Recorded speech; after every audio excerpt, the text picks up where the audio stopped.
I pledge allegiance to the flag of the United States of America and to the republic for which it stands, one nation, under God, indivisible, with liberty and justice for all. Remain standing for a moment of silence.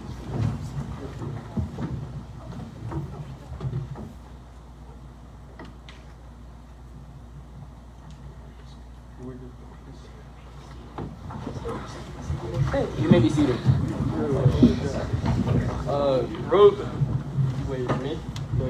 Roll call. Commissioner Tucky. Here. Commissioner Zubek. Here. Commissioner Colony. Here. Vice President Steele. Here. President Ellis. Here. We have a quorum and we can conduct business. We did not have an executive session prior to tonight's meeting.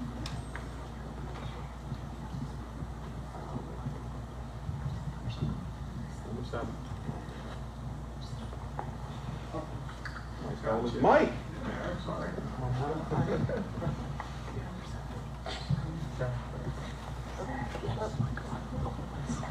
This is a Student Government Day 2025. Students are filling the roles of township officials.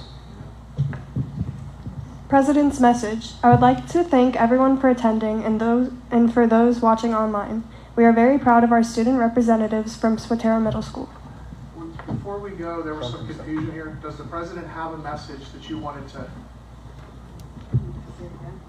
If there's something different that wasn't a script. Okay, and then, sorry, we'll move.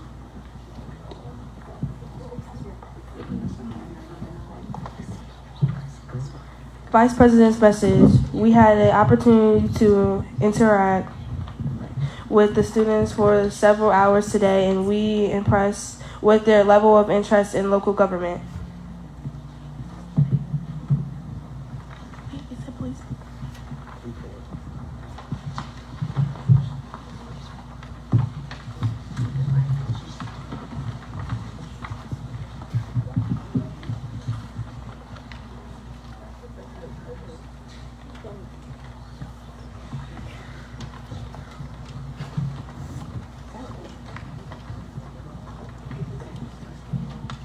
Community service events. On April 4th, 2025, Corporal Pocrop and school resource officers Stewart attended the Steelton High Spring High School's career fair. They spoke to several high school students about the future career in law enforcement.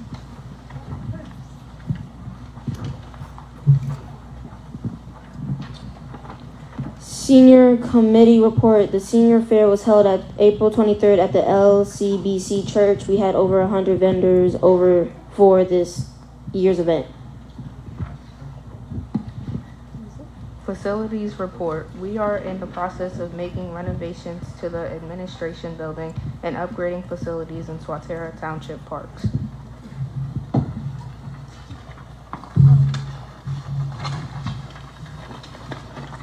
Fire report, page 4.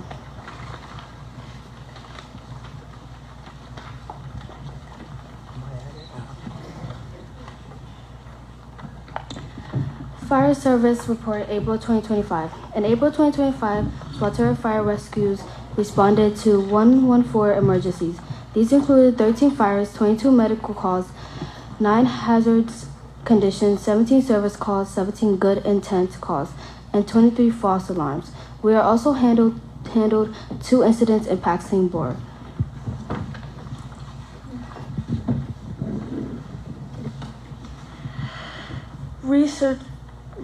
Recreation report. We had several hundred people attend our 2025 egg hunt this April. We look forward to hosting summer movie nights, and upcoming dates will be released soon. Treasurer's Report, page 5.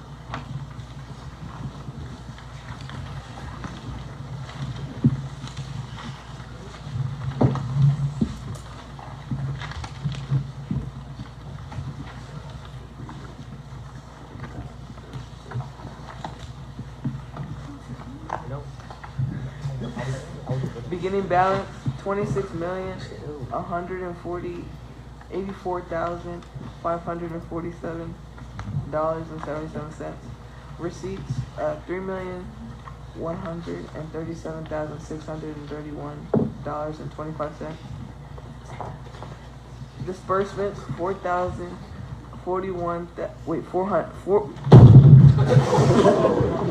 Treasurer's angry, folks. Watch out. $4,041,743.71. Ending balance, $25,280,435.31. That's good. And the other ending balance, $20,929,438.05.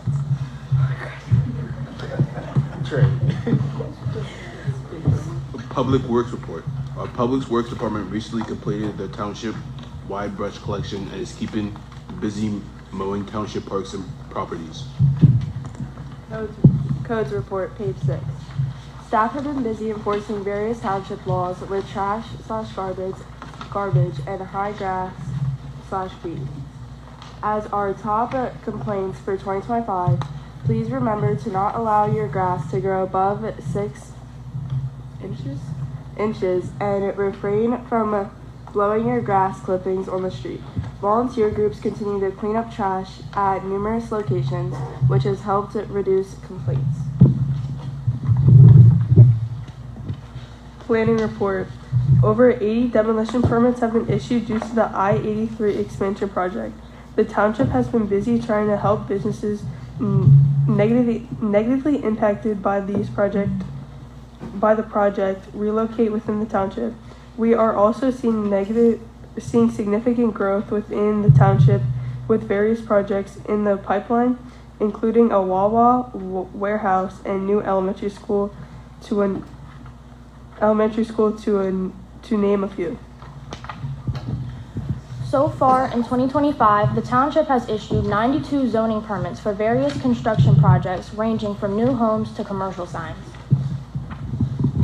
Solicitor's report, April 2025. I just want to remind everyone that your statement of financial interest reforms for 2024 were due to the township by May 1st. If anyone has not completed their form, you should do so as soon as possible. Otherwise, I have nothing else to report. We would like to thank the Swatara and Rutherford Fire Companies for providing our lunch today.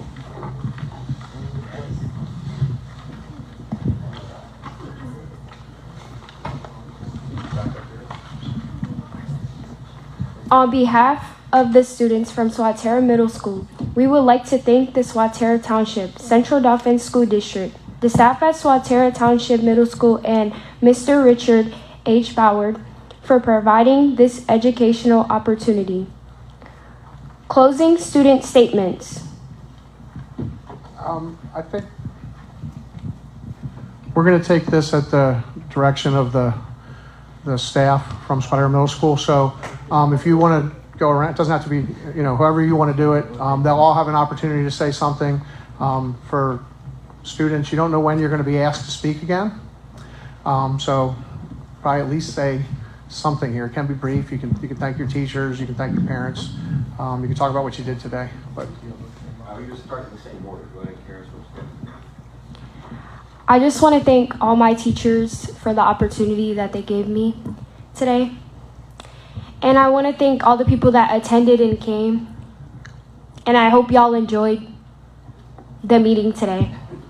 Oh, and shout out to my mom, my sister, Nate, my brother, William, my sister, Isis, and my sister, Laisha. Thank you for all being here. It means a lot to me.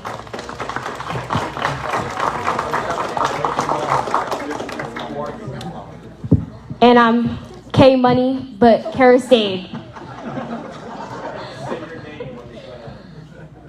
I just want to thank all my teachers, especially Ms. Poor and Mr. Cermax for giving me the invitation to come on this trip. I'm very grateful for that, and especially for the experience I've been given here, for all the staff that work here, and I'm very thankful for all of you that came out tonight, and I love you, Mom.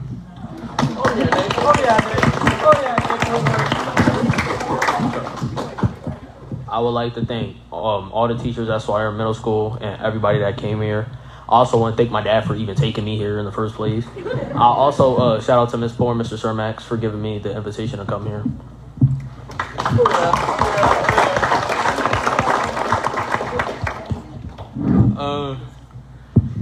I wanted to say thank you to like all the staff here and that let us see everything today. And I wanted to say thank you to Ms. Poore and Mr. Cermatz for giving me the opportunity to come here. And I wanted to thank my parents, and I wanted to give a shout out to OK Mar.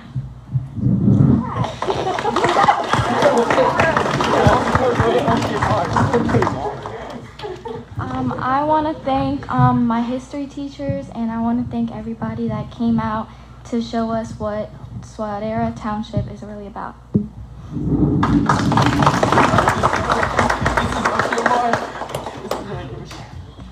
I want to thank everyone that came out, and for my teachers for allowing us to have this experience, as well as all the staff for showing us everything from our local government. And I also want to thank my dad and my brother for bringing me here.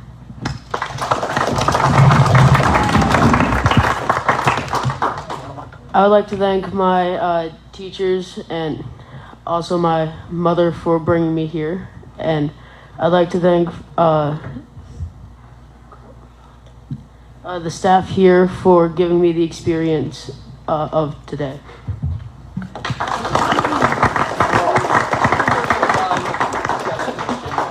I would like to thank my teachers for giving me the opportunity to come here, and I would like to thank the staff here for showing us everything that they did today.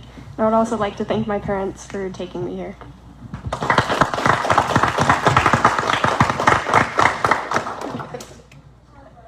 I wanted to say thank you to Ms. Poore and Mr. Cermax for inviting me here, and thank you to the staff who were very nice to give us a tour, and I'm grateful that I got to be here.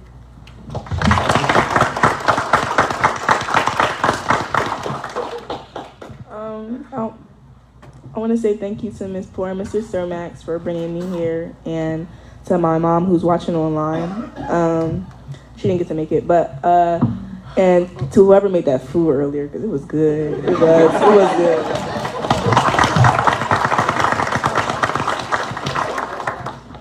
I want to say thank you to my history teachers and anybody who came. You know, my papa who dropped me off, and thank you for giving me the experience to come to this place and drive a fire. Bruh, Chase, shut up. Anyway, not drive, but get on a fire truck and whatnot and learning new things. Who's next?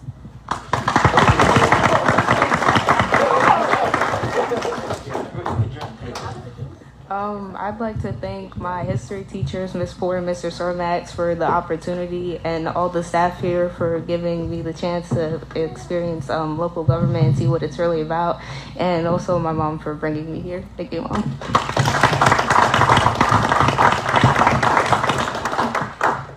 I want to thank my parents and Mr. Cermax and Ms. Poore for letting me have this experience, and the staff members.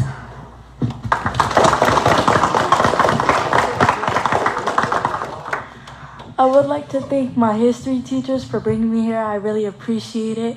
And I would like to thank the staff and everything that I got to experience today.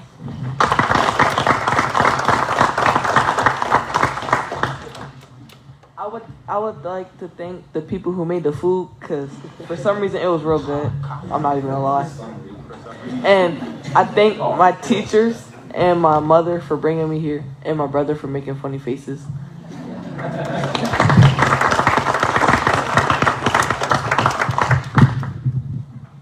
I would like to thank Ms. Poore and Mr. Cermax for coming up to me, for letting me come the opportunity to be here and enjoy it, and I would like to thank them for letting me experience what local government's about. I also like to thank people who made the food. Really good. I'm not gonna lie, it was good. And I would like to thank my mom for taking me here, and all the teachers that came to support us, to watch us. I just want to say thank you.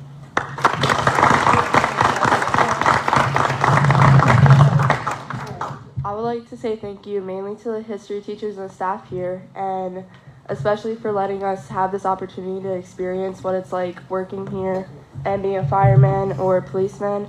And I would also like to thank my mom for bringing me and my friend here to experience the opportunity.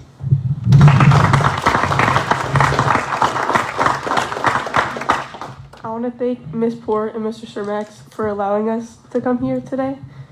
And I want to thank the people who made that food because it was really good.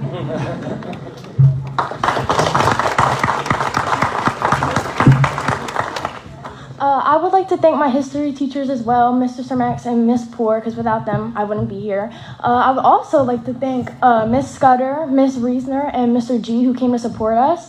And of course, my mom and my dad, because I wouldn't be how I am today if they didn't raise me like that. And also, again, the food. Thank you for the food. It was amazing. But yeah, and thank you for this experience and the staff being so welcoming and giving us food.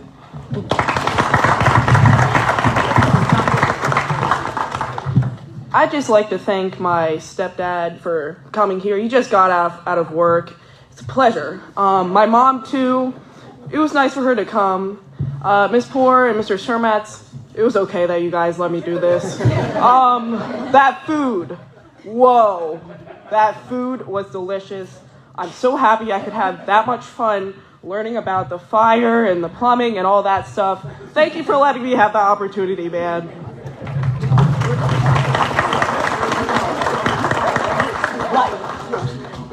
I would like to thank Mr. Cermax and Ms. Poor for inviting all of us here. It taught us a lot of things about what our local government does. And shout out to all my teachers. They're really cool. And I must say, the food is also really good.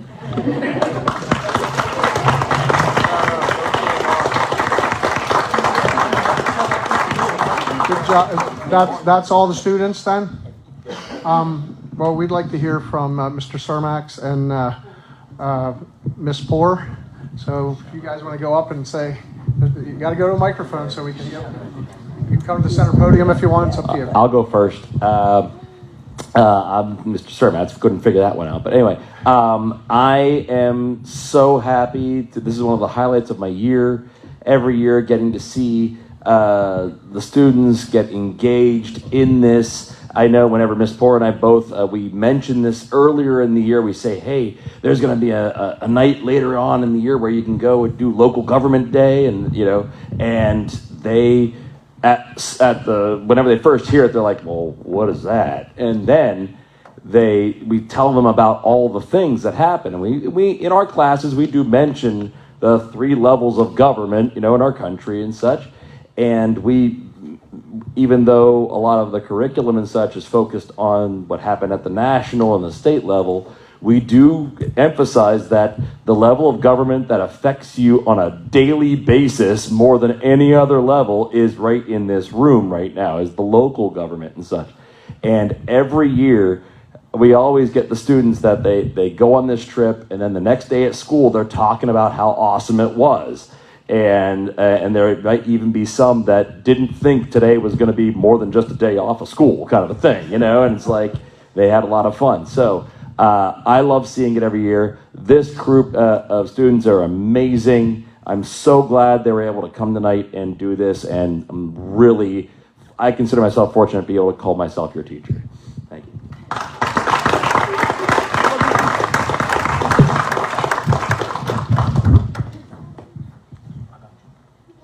Hi, I'm Miss Poor. I'm just incredibly proud of all of you. Future Mrs. Alston, by the way. I'm just incredibly proud of all of you. This has been such an enjoyable school year, and I always look forward to this trip. It's just fun, it's exciting, and we get to see you guys out of your element. You get to see us out of our element, and it's just all around such a great day. And I'm so glad all of you were able to be here during the day. But I'm even more impressed that every single one of you showed up tonight. So shout out to all of you. And the parents for bringing them. And the parents for bringing them. Shout out to Olivia for shooting a taser today. Yes. Go you. That was awesome. And then a big shout out to Mr. Bowder for even starting this and letting us have this opportunity. That's huge. Thank you.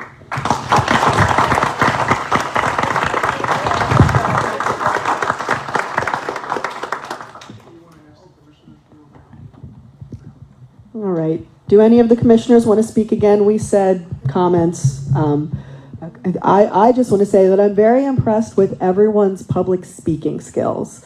It's not easy to sit up here in front of everyone in the audience and speak. So kudos to all of you for being confident enough to speak and not be nervous. So that's all I want to say. And thank you again, everybody, for coming out, because you guys did a great job. I just want to thank the parents. I didn't thank the parents on my first time around, and I think that without you and your participation and and the teachers and everyone involved, this doesn't happen. And I do want to give a shout out to Mr. Bowder for starting this a long time ago. And it shows that something good lasts a long time. This is something that I hope will go on for many more years to come, long after we're no longer in the sport. But I do want to say thank you to everyone. It's a great night. It's one of my favorite times of the year, seeing all the students. And I love watching how they start out and they're shy. And then by the end of the meeting, they're talking about the food and everything that's great about their day. So it was really a great time. And thank you for letting me be part of it with you. Yeah, I'd just like to say this is one great group of kids. This is, actually I can say it's the best meeting I've had this year. And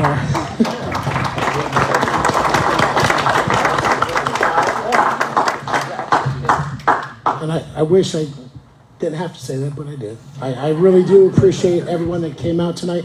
I appreciate the parents, the teachers. It does really mean a lot to the community with having everything that you're doing to try to make our future better. So thank you very much. Okay, just so everybody knows the order of what's going to happen here is I'm going to talk for about 2 to 3 hours. No, I'm going to talk for a couple minutes. Then we have the opportunity for the Vice President of the Board, Commissioner Steele, and if Commissioner Ellis wants to say anything else, because she was very brief. But we are going to hear from Richard H. Bowder, who is sitting here, and I had the privilege of serving with him on this board. Incredible man that started this. He can give the history of how many years, and I'm just warning you, Dick, you're going to be speaking. So, Mr. Bowder, you will be speaking, and his family is here with him tonight. But as far as the day went, I'm going to tell you, the food was awesome. Okay? And I'm going to tell you the reason behind that. Okay? The hard work of our employees. We could have had this catered. We could have done a lot of things, but we had people cook lunch. People that work here cooked lunch. And the reason it was exceptional, I'm going to tell you, I think he just stepped out, but the fire chief, Mike Iverson, Commissioner Steele, and myself got food that we wanted to eat. That's all we did. We thought about it, and we had all these options, and we talked about healthy things and stuff like that. But we're right here in Swatara Township, and we have Schmidt's sausage right up the road. So the lunch heavily involved Schmidt's, and I'd be remiss if I didn't say we also went to Sam's and the Restaurant Depot. But to hear those comments, we really only got what we wanted to eat today for lunch. So, that's kind of a home run, that you guys liked what we liked. And of all the things, that's not what I expected to hear the most. But for anybody that wasn't here today, these students are absolutely incredible, well-behaved, well-spoken, very educated, represented their school incredibly well. And in my heart right now, I am so proud of this group, because this is the group. This is what Swatara Township looks like. This is what we have in our community that's an absolute treasure. You guys were awesome, and that comes, I'm sure, primarily from the parents, but also the school district. And we had the superintendent here today that ate lunch with this group. We had at least one school director. Jeannie Webster was here. Other school directors wanted to come tonight, but they have a competing meeting that they had to attend. But everything about today is really everything that's great about this community that we live in. And I just want to touch on something that really probably doesn't need to be said, but I want to give credit to the Central Dauphin School District. They have the lowest taxes of any school district in Dauphin County. No one likes taxes. Parents don't like to pay taxes, but they have the lowest taxes, and they're providing a great service. And for those of you that have someone that's going to be starting kindergarten, the knock on Central Dauphin was they didn't have the full day kindergarten. They're working towards that. The APSME building that's right beyond the township property here at the intersection of 40th and Chambers Hill, in about a year and 3 months, will open up as a kindergarten center, full day, in Swatara Township, and it's going to happen district-wise, but that'll be our basically the same feeder pattern as the kids that go to Swatara, and that's an absolutely incredible thing for them to provide. And I just want to say thanks for everybody that came out. We're gonna take some time for pictures. For people that were coming for the other agenda items, we're going to take a break when everyone's done talking and Mr. Bowder talks, and then we'll move on with the rest of the meeting. But I just want to say thank you to everybody that was a part of this today. Thank you.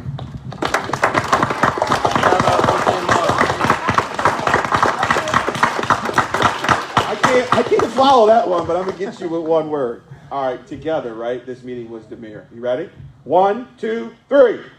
Together. What happened? What was the meeting? You want to do it for me? No. We do it? Now you on board? Yeah. And our speech is going to be better than all theirs. You going to do it? Yeah. Let's do it. Oh, wait, no, I'm trolling, but... What was the meeting? 1, 2, 3.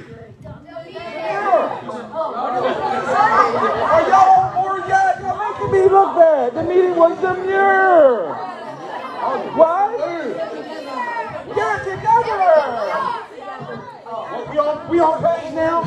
We got to outdo everyone else. Are you ready? The myrrh. I'm coming down to your level. Y'all ready? Yeah. 1, 2, 3. Shout out. There you go. Thank you. Very demure. Thank you, guys. Let's have the department head recognize themselves. You go around and point them out.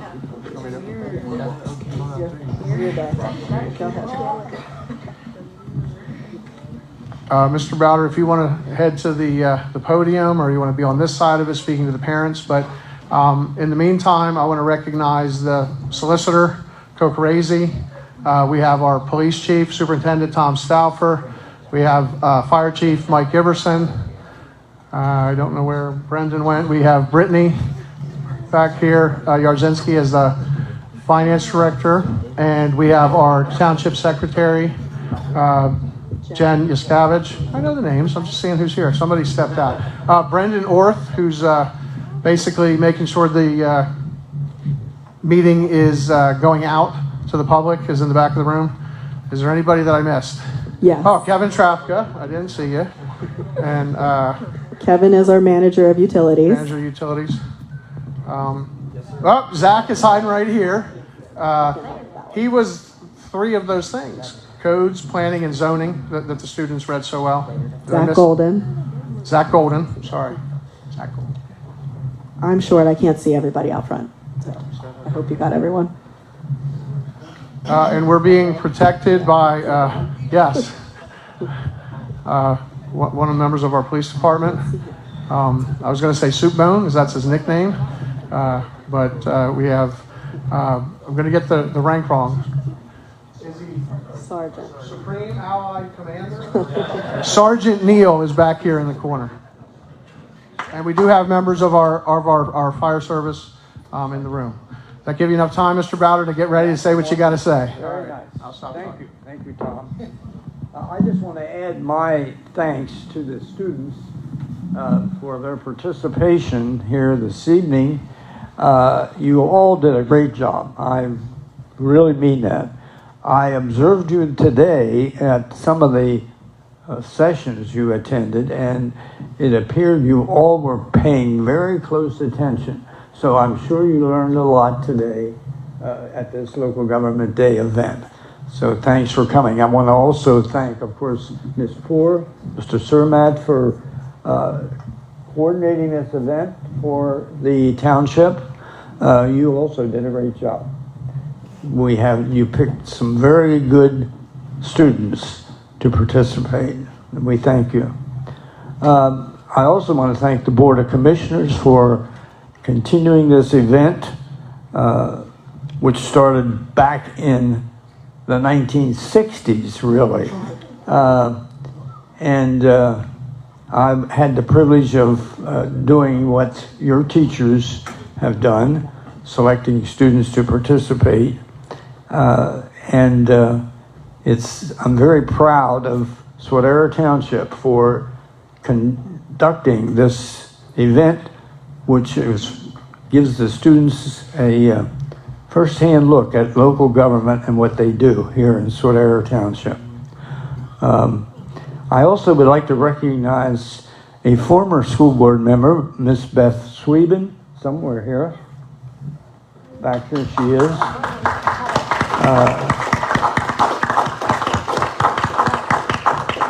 I recognize her. She had a hand in several years ago of getting the school board to approve this naming of this event in my honor. So I certainly appreciate that. So again, thank you all for being here. You did a great job, and good luck in the future. Thank you very much.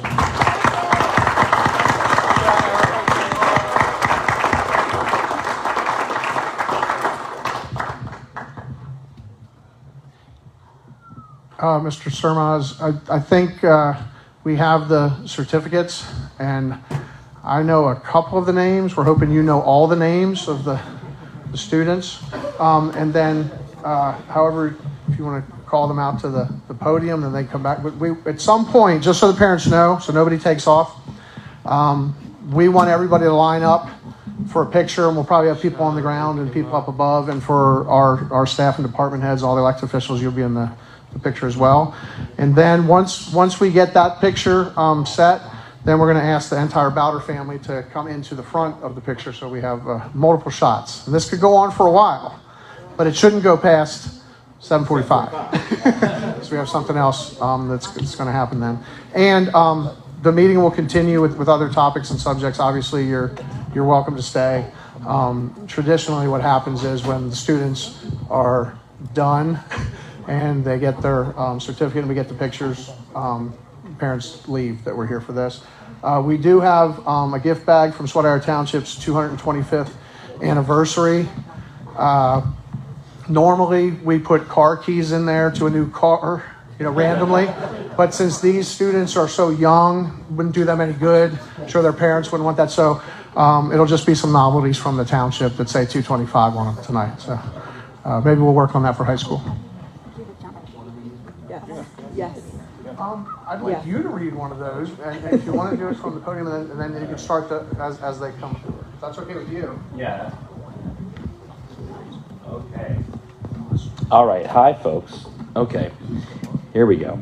All right. These are really nice, actually. Okay. It says here, this is a proclamation from Swatara Township, and it states, whereas Swatara Township values civic education and encourages students to take an active interest in their local government and community, and whereas Richard H. Bowder Student Government Day is an annual event that provides students with the opportunity to experience the responsibilities and processes of municipal government firsthand, honoring the legacy of former Commissioner Richard H. Bowder and his commitment to civic service. And whereas, and this one here is Sanaya Douglas, a student at Swatara Middle School in the Central Dauphin School District, has been selected to participate in the 2025 Richard H. Bowder Student Government Day, demonstrating outstanding interest in civic engagement and local leadership. And whereas Sanaya Douglas serves as an example of the dedication, curiosity, and civic-mindedness that Swatara Township strives to cultivate in its future leaders, and whereas the Swatara Township Board of Commissioners recognizes the importance of academic achievement and civic participation in building a stronger and more engaged community. Now, therefore, be it proclaimed that the Swatara Township Board of Commissioners does hereby recognize and commend Sanaya Douglas for her participation in Richard H. Bowder Student Government Day on May 14th, 2025, and extends its sincere congratulations for her continued academic success and commitment to public service as a proud student of the Central Dauphin School District. In witness whereof, we, the Swatara Township Board of Commissioners, have hereunto set our hands and caused this proclamation to be executed on this 14th day of May, 2025.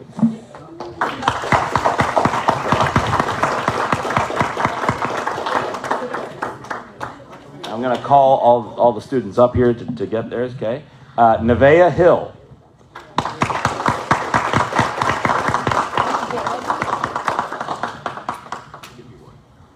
Madison Keener.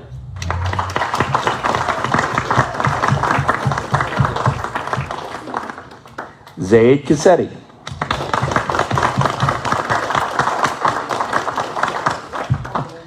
Karis Dade.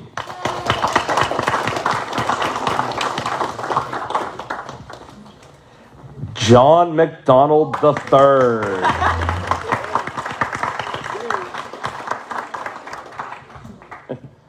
Alexa Colon.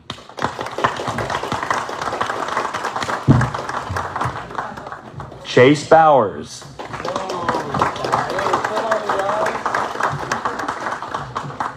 Reina Marrero.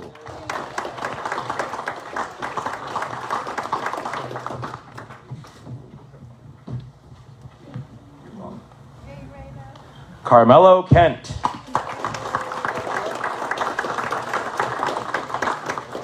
Mayera Hensley.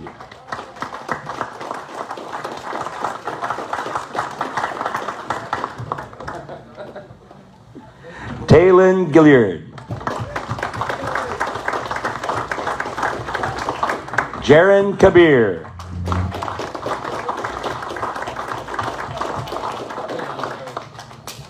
Nicholas Woodward.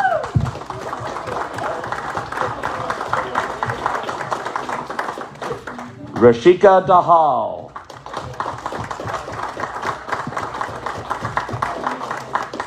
James Lakar.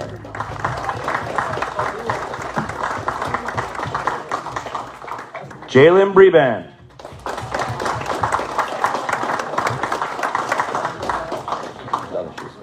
Harper Plague.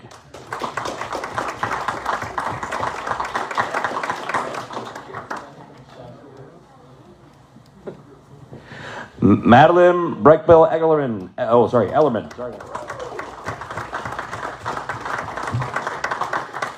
Zachary Brown.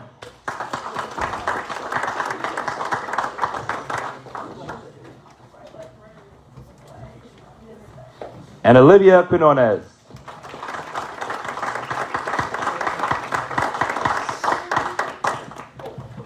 Public comment. Okay, guys, so let's get in the picture.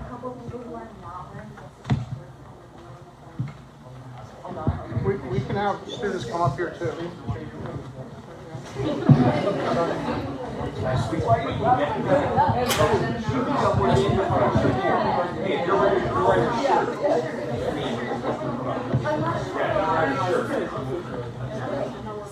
Can we move this? Yeah.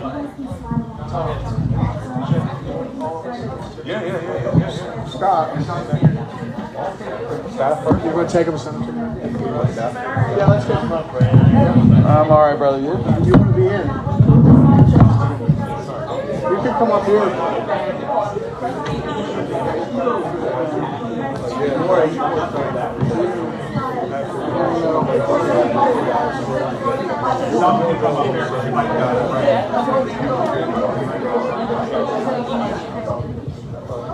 You might be out of frame. Something come up here. The one on the end, probably come up here. Anybody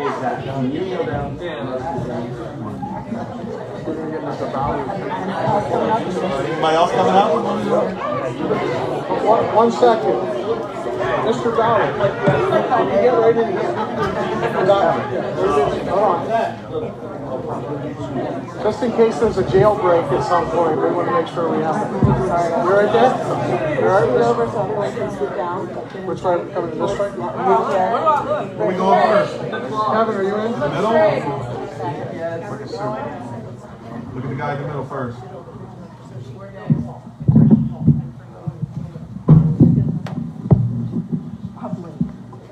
You got everybody?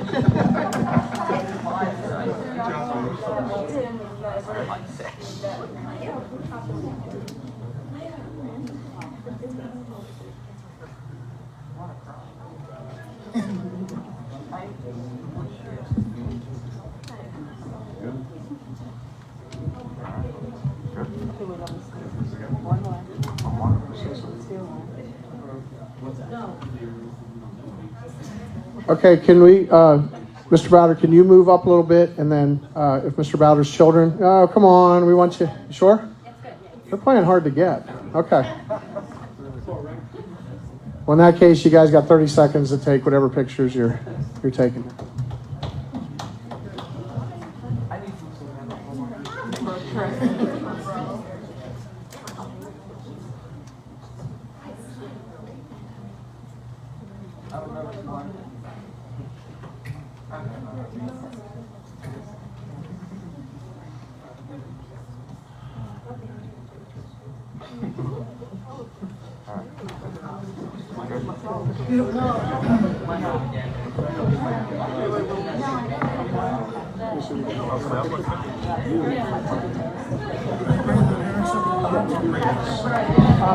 We have a bag set out there. Hold on 1 second. Are we bringing the parents up with the kids? They don't. No. The kids don't want it. There'll be opportunities for parents to take pictures with their individual kids, the group, whatever you want to do. If somebody wants a bigger group picture, we can do it now. I'm not really seeing too many people that want to do that. Okay, before anybody leaves, we'll have a bag out in the hallway for the students. Don't forget your items. Some of you left items here. Please take all your personal items. Good job, young man. Did anyone have a stack of $100 bills? Anybody leave? Oh, okay. What's her name right here? Nevaeh. You did good. You were so nervous. You did good. Good morning. You did outstanding. Remember how you started the meeting? You said, "Help me out," right? And then you killed it. Take care of yourself.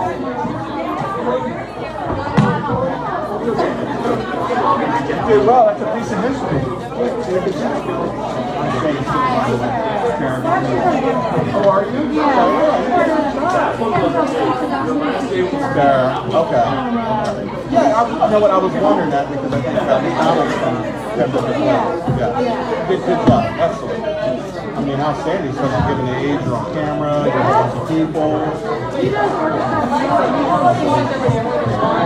was shy, everybody knew that they were engaged. He's actually playing in basketball. How are you?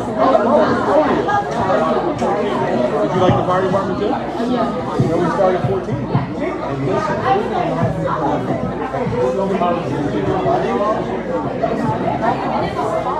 then when you get done with your classes, right? So we have pool tables, and then you like PlayStation, Xbox, what is it?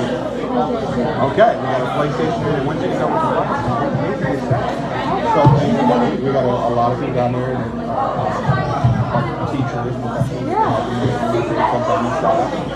big time, especially in the summer. Okay, yeah, especially in the summer, like if you just want something to do, you can get paid.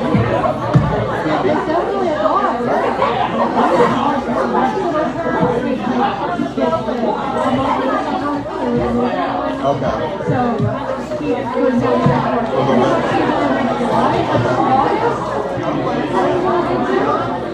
don't want to do the firefighting part. You're the CPR for there you go. a great time. Don't forget your goodie bag outside. Thank you very much. Take care of yourself. Take care of yourself. You don't, buddy. Life's good.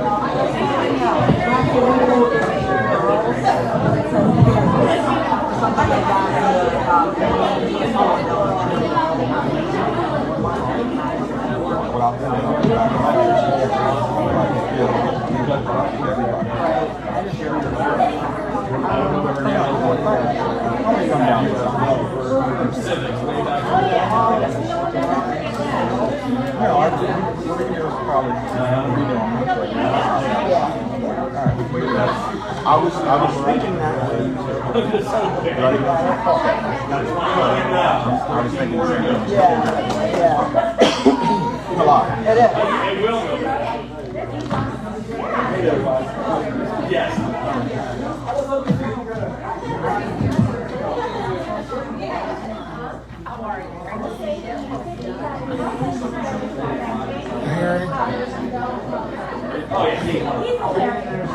Good job. Forget it.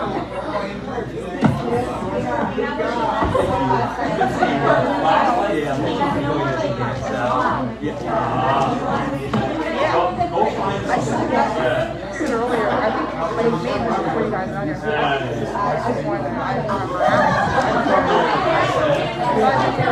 7 years ago. What two?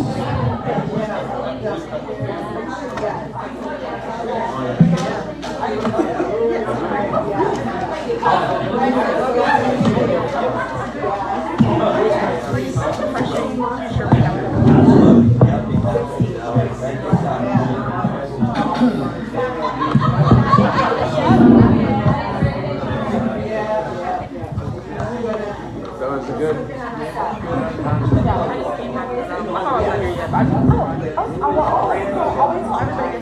Yeah, we're not.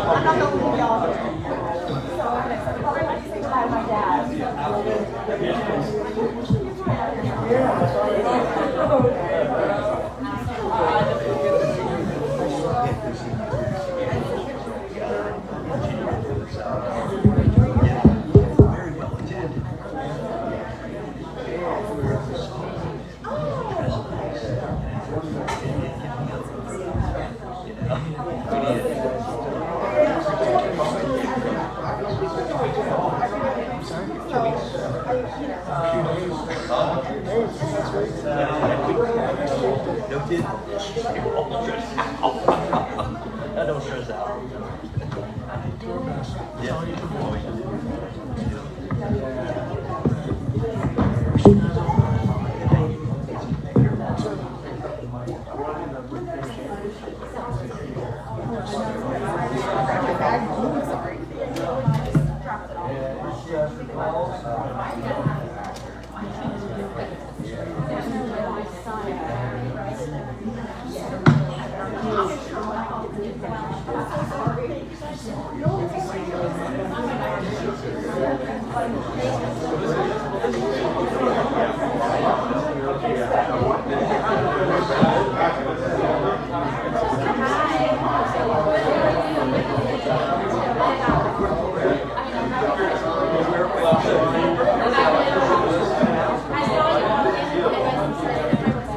Well, then there you go.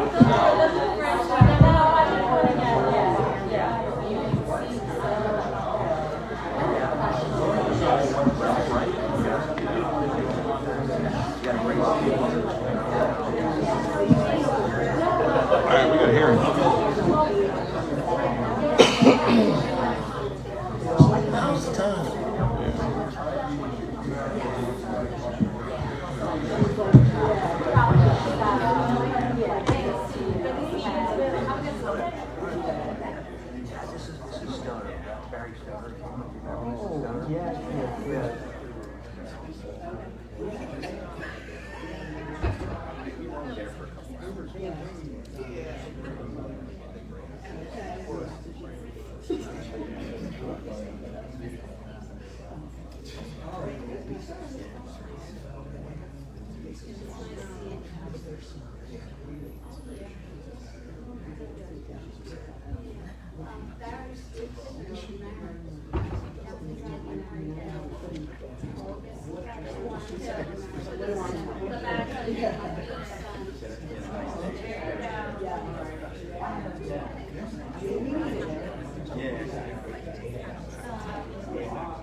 Let me double check.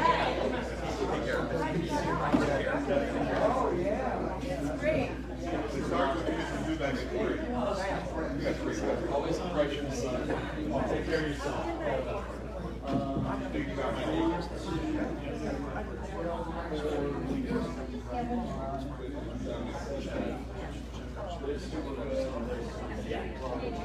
We turn them on and we're right around. How you doing, bro? A little. Oh my god. Whose is this? I feel like I could finesse That's it. Mr. Bowden. Mr. Bowden. Brendan.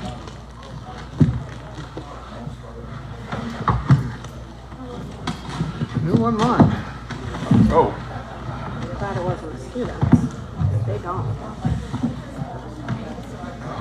And if I have this right, we didn't actually vote on anything, right? Nothing Right, else. we don't, I mean, we have it on there, we'll do it just because we have it on there, but we technically don't need to. What happened to, oh, right there. Are these yours, Christine? I think there's somebody open this one. I'm gonna start getting other ones. Yeah, but I'm not sure. Put them all back there. Give it up. Well, I tried to put them together. To be able to tell which ones are open and which ones aren't.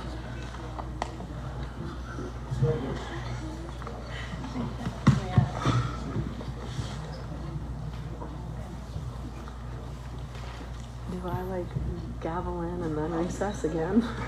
Like, or can we just go right into the hearing? Did we gavel into the hearing? Should I gavel in to the meeting, recess for the hearing, or just go right into the hearing? Why don't you just call the meeting back to order to make sure everybody's on board and we can start the hearing. All right. The time is 7:50. I'm going to go ahead and call the meeting back to order. We have a public hearing this evening for consideration of text amendments to subdivision and land development ordinance and zoning ordinance to add and amend various definitions, add and amend various provisions, and add and amend various criteria use. So I'm going to go ahead and gavel out of the meeting again, and we will go into the hearing. So it is 7:51. We're going to go ahead and begin the hearing. So I'm going to turn over the meeting to Solicitor Cocorisi. Thank you, President Ellis. As stated, this is the time and place for a public hearing to consider amendments to both the subdivision and land development ordinance and the zoning ordinance. Ordinarily, I would read the title of the ordinance, but this one is literally 293 words long in one gigantic run-on sentence. So I provided that summary instead. It's making several relatively minor changes. This is part of a process that was started many months ago by Robert Eline, actually, in conjunction with the Planning Commission. He had put together a list of proposed updates to the zoning ordinance and the saldo. This is just a continuation of that process. Zach, do you want to just run through quickly all the advertising and other requirements? Yes, sure. So the Board of Commissioners forwarded the amendment to the County and Township Planning Commission for review and comment at their meeting on April 9th, 2025. The Township Planning Commission meeting was held on May 6th, 2025. Tri-County Regional Planning Commission review letter received on May 6th, 2025. We advertised the text amendment in the newspaper, Patriot News, and Penn Live on April 29th, 2025, and May 6th, 2025. And tonight is the required Board of Commissioners public hearing. Tri-County Regional Planning Commission they met on May 5th, 2025 to discuss the township's proposed text amendment. The commission provided the township with a review memo on May 5th. I did include the review memo in your packet. In summary, they are recommending approval of the ordinance as written. They commended the township for taking an active stance in updating their saldo and their zoning ordinance, as it is a living, breathing document and it changes with time. The Township Planning Commission also reviewed the proposed amendment. They voted 5-0 to recommend approval of the proposed amendment. If there's any questions, I'll be happy to answer them. Thank you. I do want to note that the full text of the proposed ordinance was posted on the township's website. Again, it's pretty extensive, so I don't want to go through every item, but I will hit some of the highlights. Among other changes, there are several definitions being added to the subdivision and land development ordinance. Definitions for active recreation, passive recreation, definition of a street, definition of recreation areas. There's some administrative changes, reducing the number of required copies for preliminary and final plat submissions, allowing for the electronic submission of documents, making some changes to recreation and open space, specifying that half of required land must be for active recreation and half for passive recreation. There's some further limits within the floodplain areas. Updating the calculation used for fees for sidewalks. In the zoning ordinance, it's making some changes to various terms, dwelling unit, short-term rentals, nightclubs or dance halls, homestays, different lot types. It does provide some provisions for short-term rentals, which is another item that was identified as something that was not addressed in the zoning ordinance. Just to recap what that means for anyone who remembers the discussion about data centers, which this is not, if an item is not addressed in the ordinance anywhere, it's essentially allowed everywhere. So we're providing some terms and provisions related to short-term rental units, think your Airbnb type places, both owner-occupied or non-owner-occupied. Those regulations cover things like the location, parking requirements, amenities that are required, noise restrictions, signage requirements, permitting, things of that nature.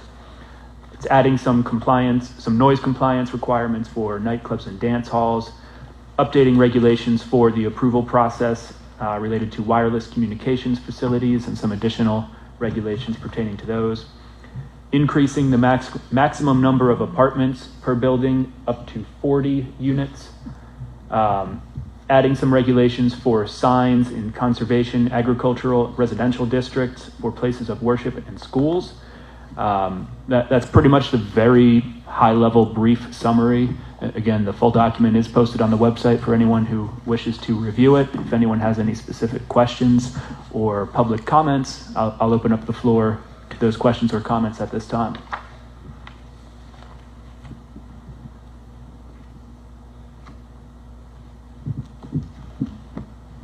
Okay, hearing none, I'll turn it back over to you, President Ellis.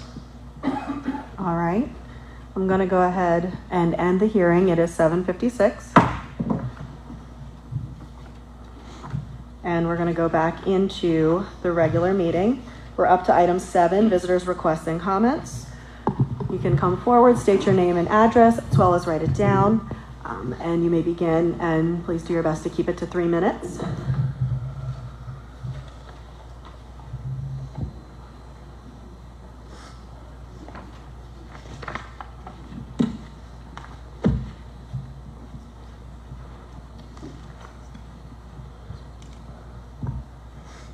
Good evening, Mary Klaus, 447 Pritchard Court in Chambers Hill, president of the Chambers Hill Fire Company, where I'm an emergency medical technician and a firefighter.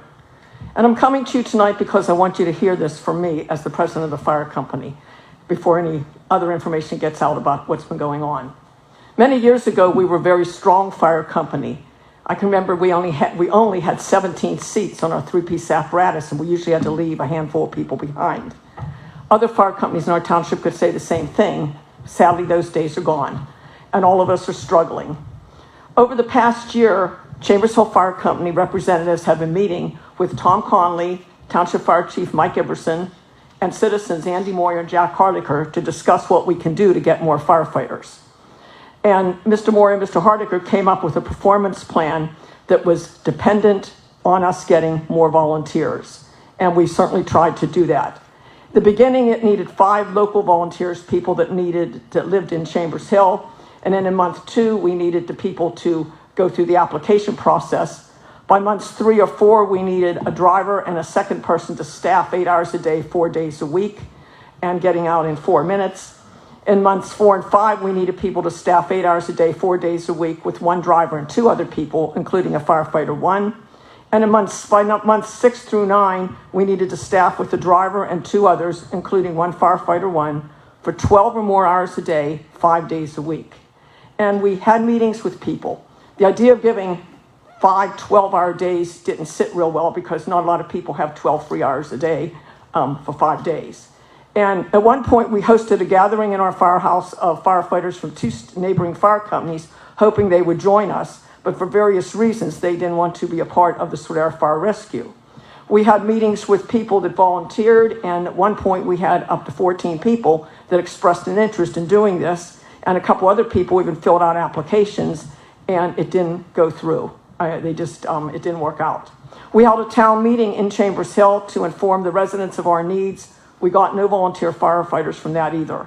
And then the township put the sea grave that had been used by Breslauer for so many years in our station, and we were able to staffed it a little bit. We even took it to a training at Hack, but it didn't stay there real long, and it's not there now. So when we asked Chief Iverson to get us more firefighters, he correctly pointed out he doesn't have firefighters. He can't get enough paid firefighters, much less volunteers. It's not his fault. He's not unique. Everybody can't get firefighters. That's what the problem is. And I'm sure most of the people that watched the news last night heard that Lower Paxton, our neighboring municipality, is hiring 10 of them. We all need firefighters, and we're all in a bad way. Over the years, the Swatara Township has generously looked out for the fire companies and paid bills for the fire companies. And as the president of Chambers Hill, we deeply appreciate and thank you for the support you've given us all these years. At the end of last week's meeting, I approached the financial director, Brittany, and asked why a bill hadn't been paid, and she understood you weren't going to pay ours anymore. And I kind of came down hard on her and said, "What's going on here, Brittany? Nobody told us that." Well, last week, Commissioner Conley, who wasn't able to meet with us, but Mike Iverson gave us a memorandum of understanding written by your township lawyer, in which the township would pay 40% of Chambers Hill's Fire Company's bills, which 40% of our building is the upstairs firehouse part, in return for controlling 40% of the firehouse. The upstairs part, which includes the bays, the offices, the day room, the upstairs kitchen, and 3 rooms for live-ins that we made but never got. So we, the fire company, discussed this idea at 3 meetings. We discussed the general idea before we got the proposal at a board meeting. We discussed the general idea before we got the proposal at the fire company monthly meeting, and then we had an emergency board meeting for everybody to read through the proposal and decide about how we were going to vote on it. The members voted against this proposal, not wanting to lose control of our firehouse, not wanting our own members to be forbidden to be in our firehouse upstairs because they're members of Chambers Hill Fire Company, but not Swatara Fire Rescue. Yesterday, Chambers Hill Fire Company in-house chief Greg Miller and I met with Mike Iverson, and we told him about the Chambers Hill Fire Company board decision. He said as a result of this, it's his understanding that the fire company will not get financial support from the township anymore. We said if that's the case, we asked for at least not to take effect till July 1st because there'll be a lot of transition time and the township could handle bills till then. We're waiting for his answer and yours on that. In today's news, let me put it this way. Greenland is not for sale and is not up for control. Canada is not for sale and is not up for control. And Chambers Hill Fire Company is not for sale and is not up for control. But having said that, we are very eager and willing to be part of the Township Fire Service. We're not saying we have to be the quarterback on the team. We just want to be part of the team. We're not bad people because we want to own and control our building. We're not. Ever since January of this year, we've been staffing our firehouse every week, well, except a week ago when I was kind of far away in Africa on a medical mission. But we staff usually on Tuesdays or Wednesdays. We go to trainings. Last night, 2 of my members drove to Pelham in York County to take a pump operating class. They'll be going down for the second part on Thursday and then next weekend for the outside part of it because we couldn't find any pump operator classes sooner or closer than that. Another one of our members is eager to start the firefighter modules at HAC. We respond to calls when we can, and we intend to keep doing that. So even if Swatara Township doesn't want to support the Chambers Hill Fire Company anymore, we're not going to abandon Swatara Township. We are totally dedicated to Chambers Hill, our community, and to our community at large of Swatara Township. We want to continue serving just as we've done for 71 years, and we intend to do that, and we're not going away. Thank you. Thank you.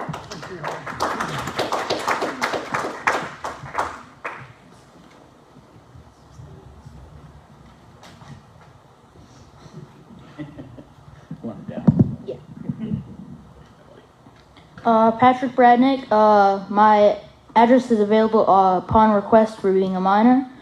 Good evening, Madam President, Commissioners, and Township staff. My name is Patrick Bradnick, and I once again come forward to this board to present donations to our Township Police and Fire Department.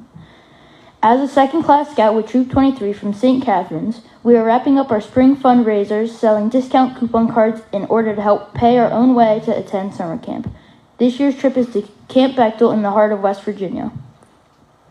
While walking door to door selling cards, as I do every year, I offer the option of purchasing a card to be gifted to local first responders, if they do not want one for themselves. With our last week in the sale to go, I have roughly sold 200 cards, and 70 of those were donations, which will be spread across different townships. The Scouts program teaches us all to be active and involved in our communities. You don't always need a special uniform. All you need is the desire to make the world a better place. When each of us step up, it creates a community like no other. With that being said, I would like to present Superintendent Stauffer and Chief Iverson 30 donated discount cards, which is a $150 value to be given out to the brave police, firefighters, and EMTs that give their time and compassion to not only our residents, but tourists and visitors as well.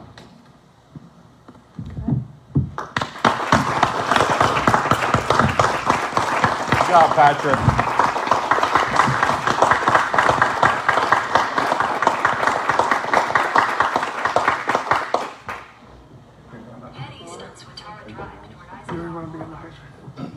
Do you want commissioners in it, or do you just want? Okay. Well, I'll say it. I guess so.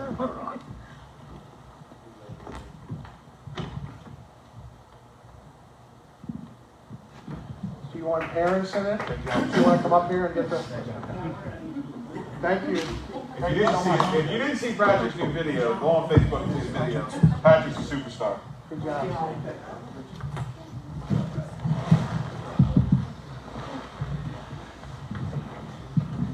And again, just on behalf of Swatara Township, thank you for always thinking of first responders. I don't know. I know if I was told. That was impressive.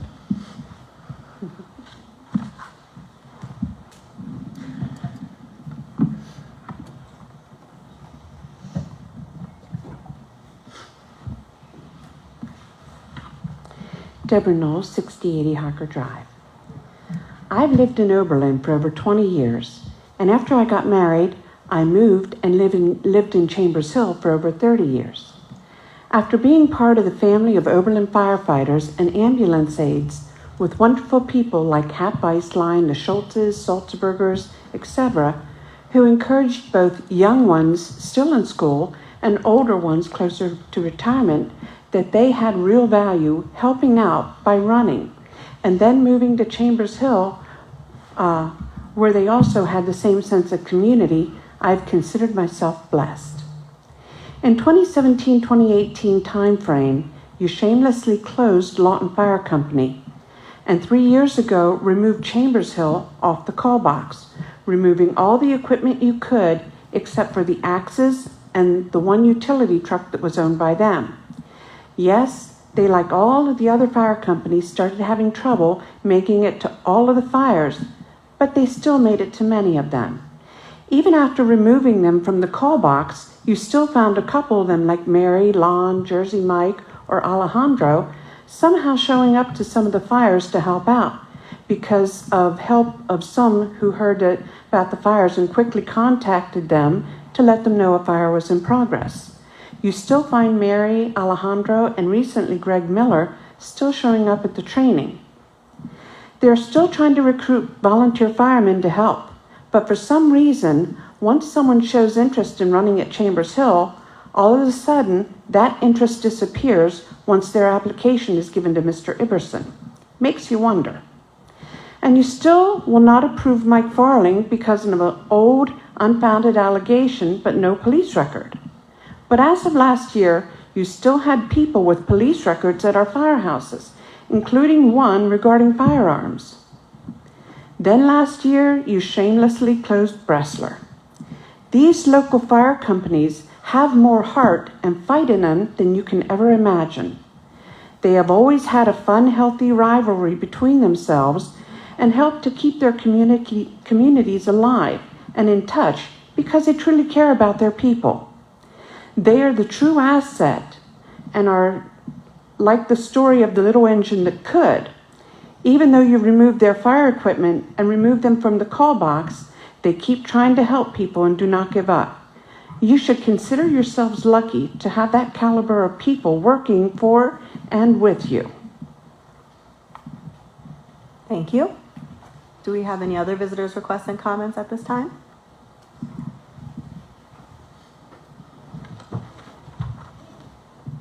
Of course. My name is Joanne Siebert, 799 High Street, Bressler, beautiful village of Bressler. In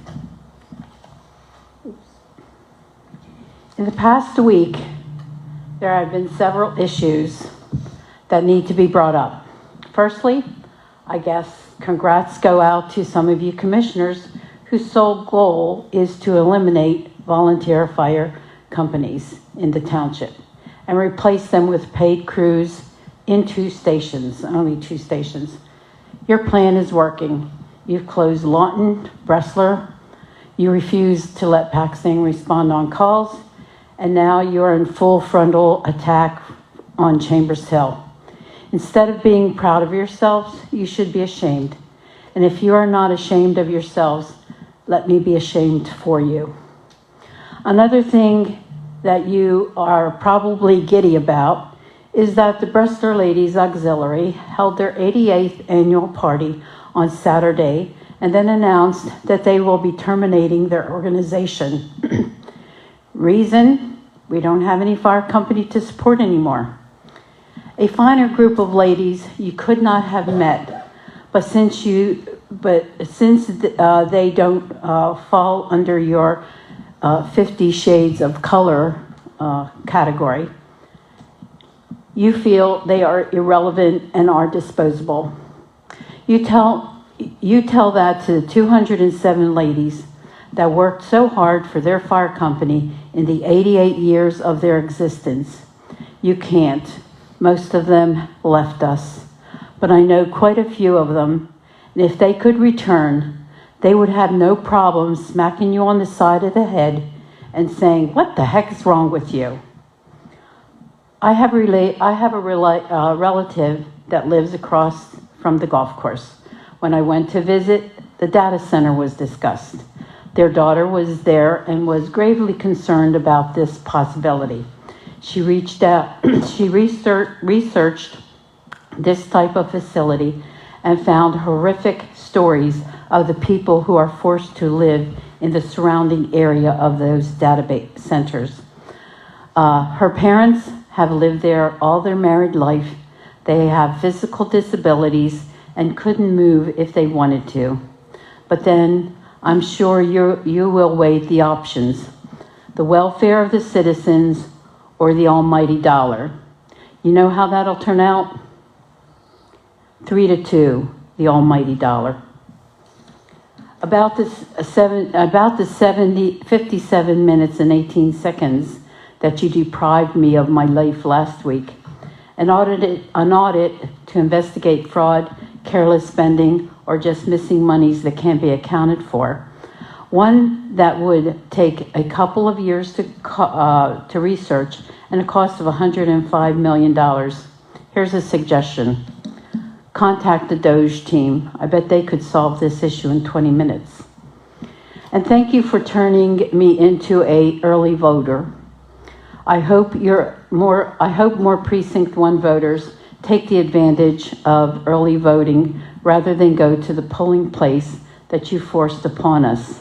Well, as for me, you can take your polling place and shove it where the sun doesn't shine on sideways. I'm sure I have used up my 3 minutes, so I can't even bring up the issue that I heard about the police department at this time. But I did encourage those who told me about it to come to the meeting and tell it in person. Finally, last week, you kept your closing statements to 10 minutes and 18 seconds. And I bet you can guess who used most of that time. My challenge goes out to all of you again this meeting. Thank you. Ms. Siebert, if you want to go ahead and address whatever the concern was, go ahead with the police. Well, like I said, I was approached at a situation that while I was attending the anniversary party for Ladies Auxiliary, and guess the person knows that I come here. And I even told them if they have any issues that they want to bring up, I can be their mouth for them. But I do encourage them to come up and voice their opinions themselves. I guess they just don't want to. But this person told me that the Swatara Township police have been pulling people over at 2 o'clock in the morning. The one lady said she was coming home from work. She dropped her daughter off. She was going home at 2 o'clock in the morning, and the police pulled her over, said she was swerving. She said she didn't. They made her get out of her car. It was raining. She had to put on boots in order to get out of the car. She showed her all her face. She said, "I'll even show you my phone where I clocked in on my job, and when I clocked out to show you she was not in a bar or nothing like that. She was just returning from home." Two other officers were behind him, and they were snickering and stuff. No ticket, no nothing. They just pulled her over. They didn't give her breathalyzer, nothing. She felt harassed her. Then she talked to somebody else also who goes home at 2 in the morning, and he was pulled over 4 times in 1 week. And he was thinking of filing a discrimination or a harassment charge against them. So, you know, it sounds like the police just, anybody who's driving at 2 o'clock in the morning has got to be coming from a bar and drunk. And it's just not happening. I encourage them to come to you to state it so that you didn't hear it secondhand, you heard firsthand, but as you see, not many people, you're discouraging people from even attending the meetings, but that's what I heard, and I'll leave it at that. Thank you. Do we have any other visitors' requests and comments at this time?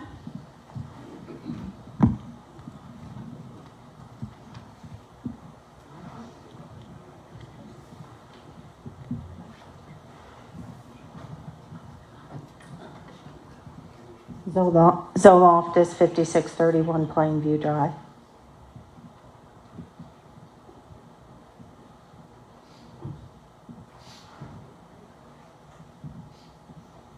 Okay. First of all, I'd like to say, having the students up here, it was quite heartening to me to see these aspiring leaders up here and being given the opportunity to see how government works firsthand. Currently, I am the outgoing Tri-County Council president for an auxiliary of a veterans organization. It covers Cumberland, Dauphin, and Lebanon. And now I will be the incoming district president for that same organization. They have, for folks who are listening, they have a program called Keystone Boys State and Keystone Girls State. It's a very prestigious program, and those students who do attend that will have preferential treatment somewhat for entering into military and military academies. The deadline is looming. It's May 19th. I posted it numerous times on Facebook. We're still looking for applicants, and Lawton Legion will be happy and proud to sponsor good students who are interested in this program. Okay, now I'm a very busy person. So I'm also golf league a captain over at Dauphin Highlands. And I'm still canvassing the neighborhoods, attending barbecues, veterans events, a lot of things, going to St. Catherine Labouré Church. And I've still found nobody who thinks that the development of Dauphin Highlands Golf Course is a good idea. Nobody. So I do want to remind you all of the disservice that is being done to our retired golfers, our aspiring golfers, and citizens who just like green space. And most of all, I'd like to remind the citizens of Oberlin and Bressler of the disservice that are being done by certain commissioners on this board. Nobody wants this project, and nobody wants the noise that's going to go along with data centers. Nobody wants the pollution, and nobody really wants the ugliness of these data centers when in comparison to the beauty of Dauphin Highlands. Thank you. And I will continue to remind the board going forward every so often when I attend these meetings. Thank you. Can I ask one question on the Keystone State Boys? What ages again? It is for juniors in high school going into their senior year. Great, thank you. And those who have talked to their guidance counselors and are interested in this program, we are eager, we are happy, we would love to sponsor them. Okay, the boys program happens to be at Messiah College, and the girls program goes down to Shippensburg. They're both in June, and the deadline, like I said, is May 19th.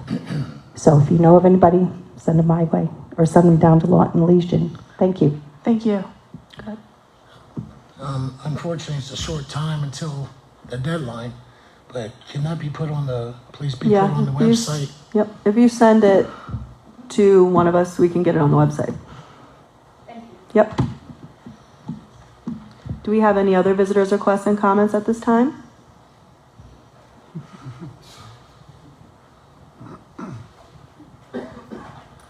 Hi, my name is Ben Sermaz from before. I live at 56, do you want me to sign it? Yes. 5634 Lancaster Street. And I just wanted to just mention a moment that I saw earlier in the year of the school year. I mean, like this had to be around October, November, quite honestly. But it was on Derry Street, and it was very concerning to me to the sense that I was always taught, hey, my dad always taught me, behind the wheel of a car, lose your patience, lose your life. So I wait. If someone's looking to make a left off of Derry Street to go, I think this was at the Get It Now printing shop around that intersection with the Legion there, around that area. And I was waiting patiently behind, so I was the car behind the car waiting to turn. And there were pedestrians crossing in the crosswalk, in that area. And if it was that intersection, but they were on a crosswalk, I remember. And a car came in behind us and whipped around on the shoulder.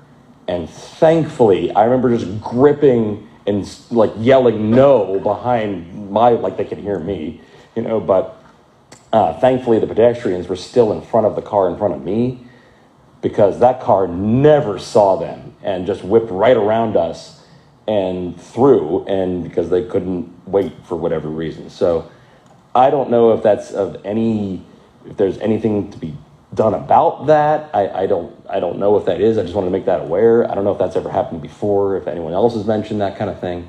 But I know going around on Derry Street is a very commonplace thing that happens almost every day when I go home. So it's like one of these days I feel someone's going to get hit and it's going to be a problem. So I just wanted to make the board aware of that if they didn't already. So thank you.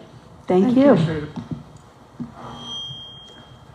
Do we have any other visitors' requests and comments at this time?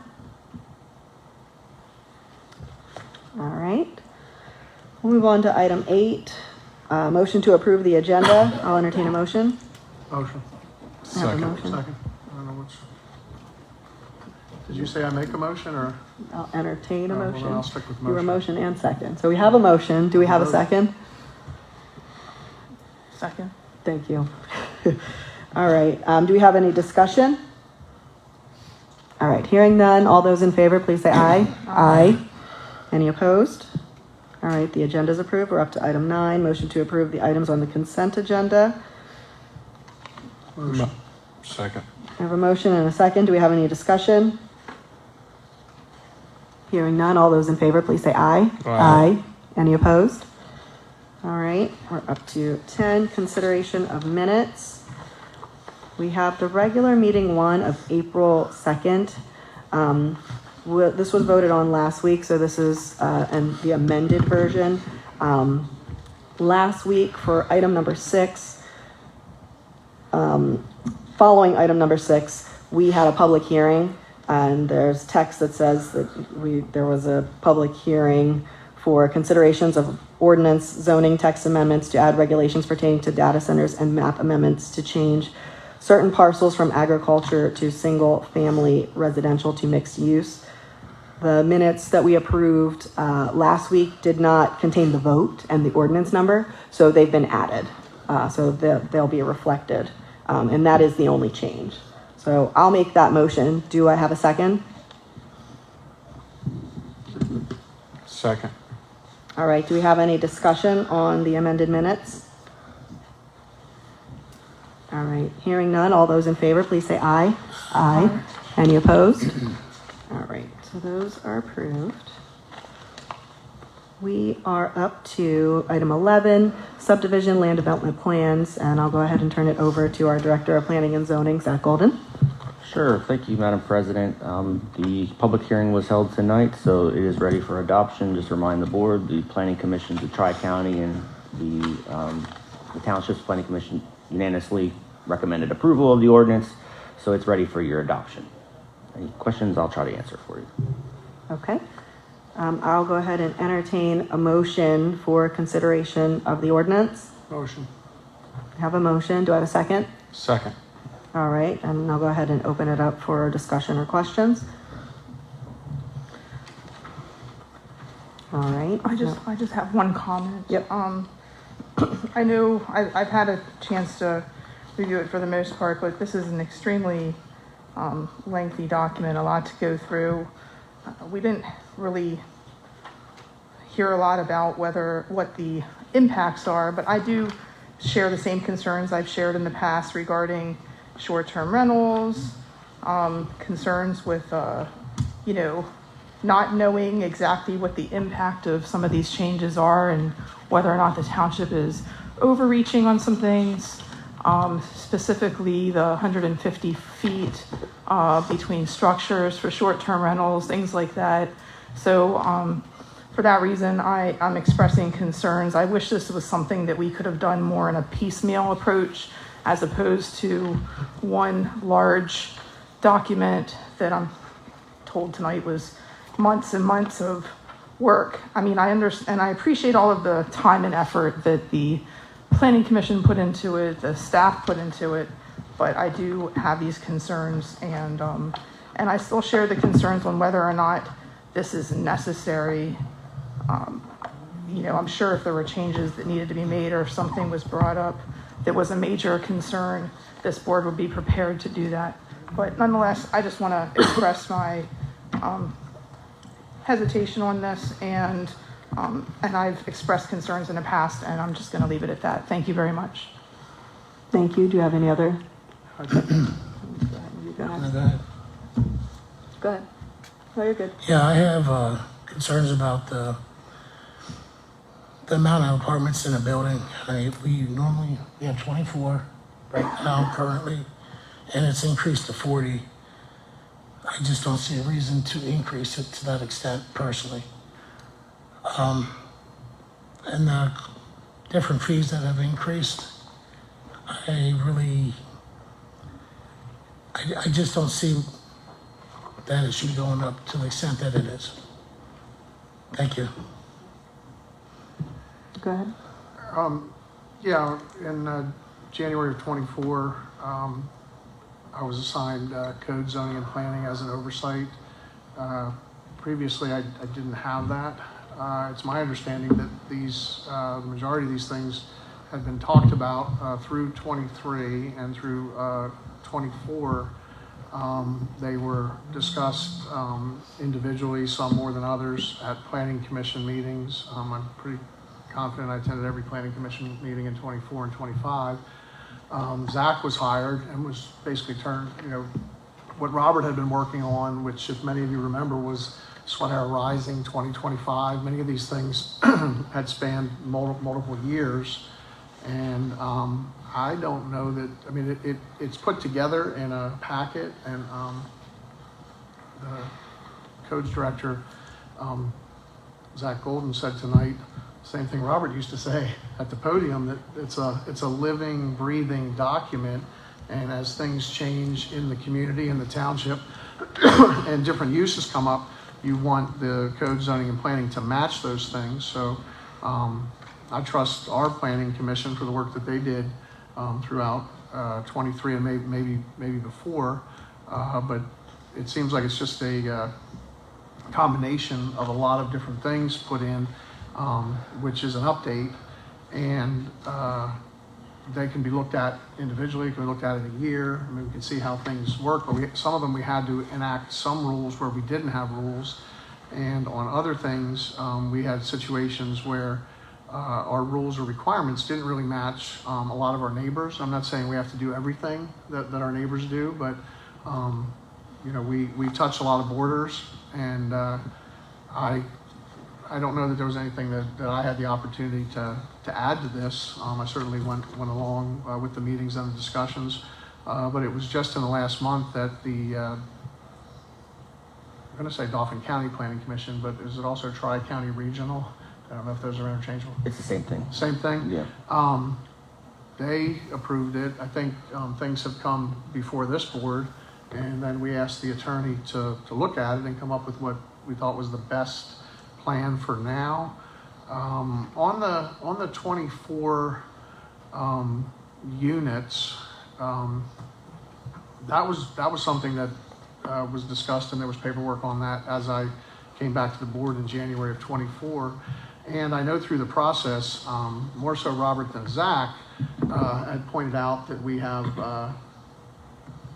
Viceline House in the township. We have the towers on Moon Street I want to say are Hoy and Latchaw, and they greatly exceed the 24. So it was I didn't understand.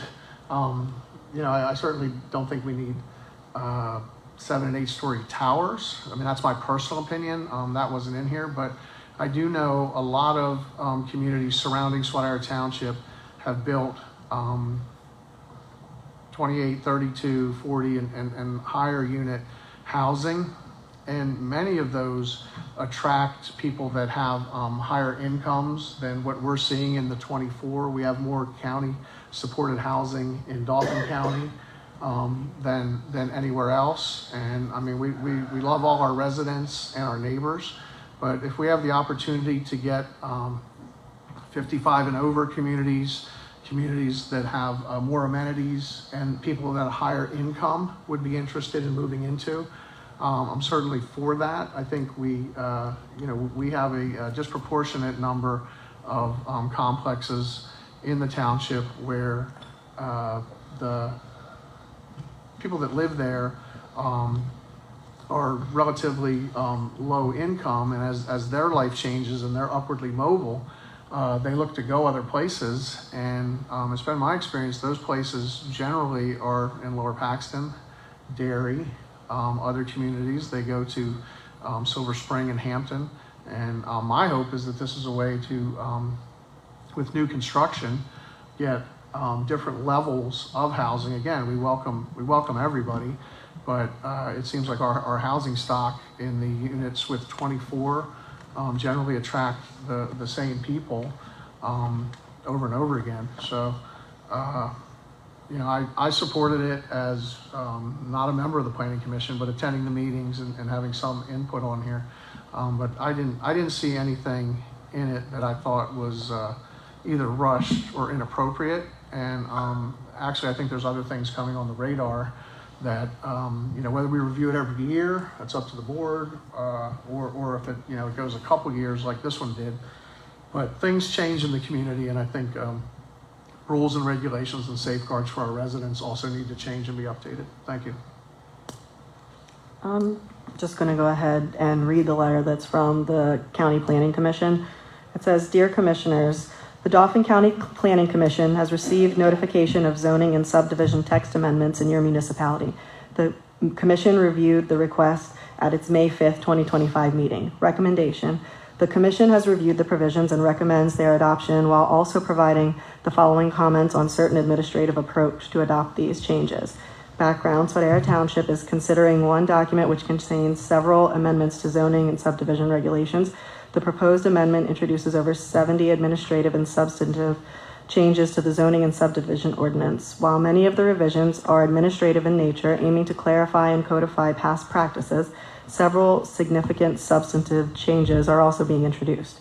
Key proposed changes: recreation requirements and definitions, updates to the definitions of active and passive recreation, and new requirements ensuring that active recreation areas included in the future development plans rather than relying solely on open space or leftover land, plan submittal procedures, modifications to the number and type of required plans for submission, multi-family and home occupation definitions, revisions to definitions related to multi-family developments and home occupations, lot definitions and illustrations, clarifications and modifications to the definition of lots, including the addition of images to enhance understanding, short-term rentals, which this is something that Robert's talked about the length of time that I've been on the board.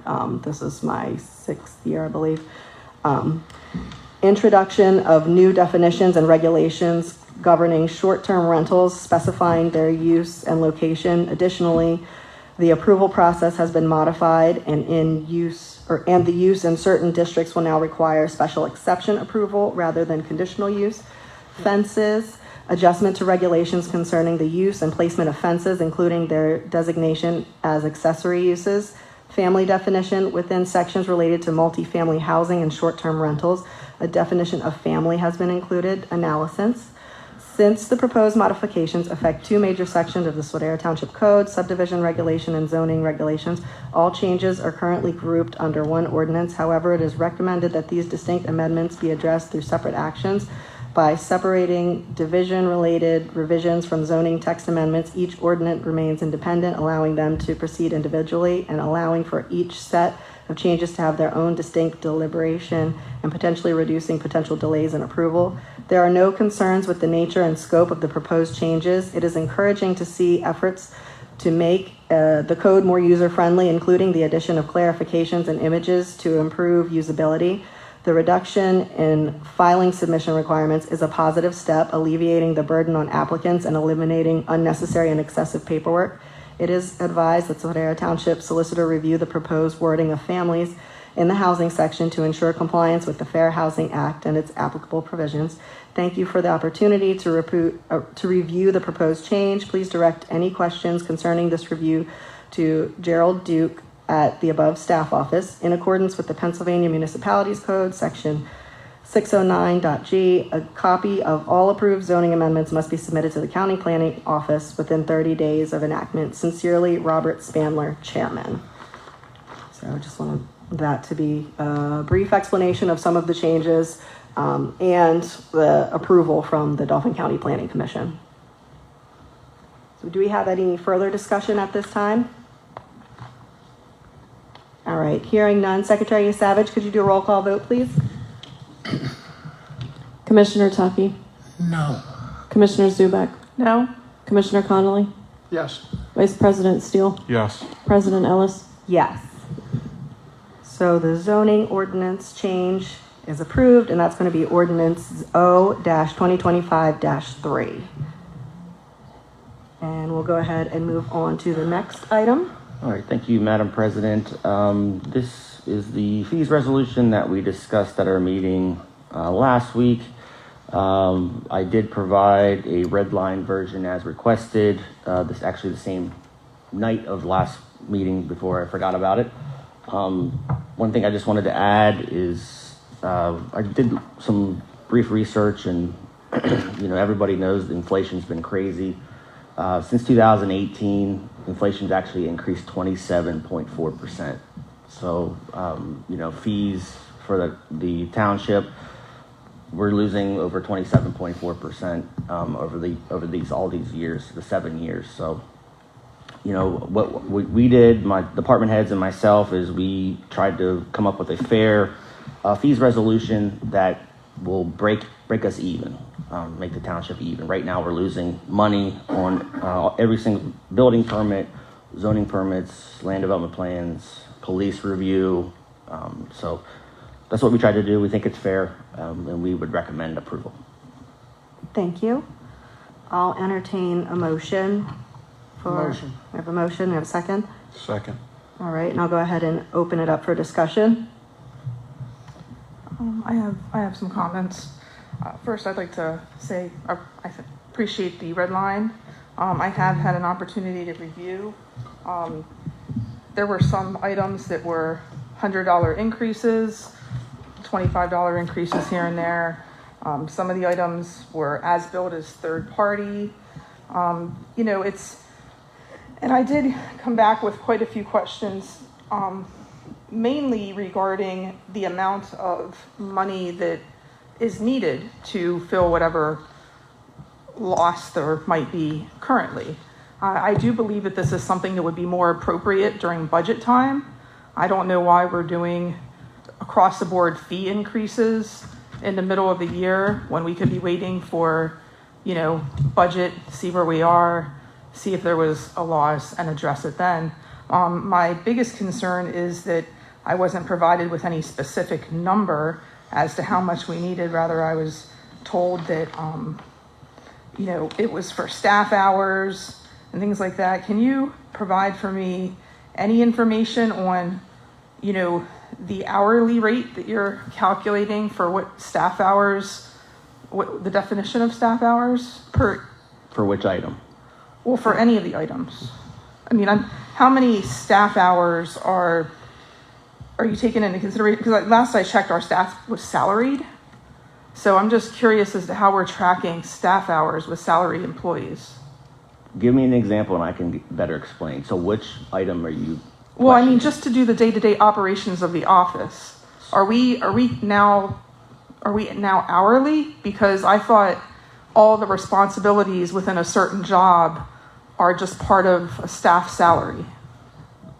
Commissioner, if I may, just to make a correction, the only one that would be FSLA exempt would be Zach, because he has direct reports, and the other employees of the zoning and codes would not be exempt from overtime. Oh, I'm not talking about overtime. I'm just No, I'm just saying, when you say they are hourly, Zach would be the only one that legally would be allowed not to be hourly.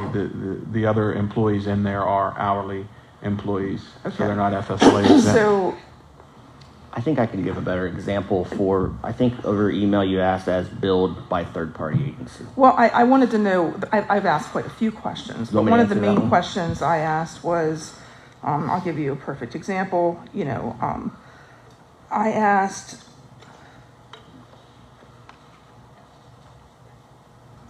if there was any, okay, so you had told me that that because the township is losing thousands of dollars, I wanted to know how much. Sure. And then you had said that it was staff time to review projects, permits, subdivisions, land developments, police body cam footage, and then second, third-party review fees. And then I asked, can you please tell me how many thousands of dollars we've lost so far this year in staff time, the things that you included, as well as third-party review fees? I didn't really feel like I got a clear answer, but so my only question tonight is, can you tell me exactly the actual amounts? And I never did get an answer. I know you said you Sure. turned it over to other staff. Let's What go. what are thousands of dollars? How much money are we losing? How much money do we make up? And how much are these fee changes going to generate? Sure. So let's just go down the list for building permits, for example. So right now, building I'm sorry. It's Mr. going to answer Golden. your question. Can I just have a total? I'm just looking for a total. I'm going to give you each permit, and then we can estimate the amount of permits we do every year, and then you can multiply that if I you like. really don't want to go through every single line. I know that people have expressed concerns to me about the timeliness of our meetings. I really just wanted to know if you could provide me a total amount that you say we're bleeding out, what it would cost to make us whole, and what these fee increases total. Let me I give you- don't want like yeah. a line by line. I'm going to give you an example. So, You gave me an example in my email today, Mr. Golden. I with think it's Mr. important Zubek, that Please let him answer With your all due question. respect, I just want a total. I Please- don't want to please go let him down an- the list. He's trying to answer your question. Okay, all right. Okay, so let's just give an example. So we see hundreds and hundreds of permits every year. I would say over 300 permits for residential, over 300 permits for non-residential, okay? So right now, the third-party agency is charging us $550 for a non-residential project. We're charging that business $400. We're losing $150 at least per non-residential building permit. You times that by 300, that's $45,000 the taxpayers are eating right now. So then you take residential. We're charging $300 right now. We're getting charged $340 at least per permit. There's $12,000. So add $45,000 plus $12,000 every year. The taxpayers are eating for various projects, your neighbors' projects. So let's just talk about demolition permits. We had over 80 demolition permits the past year.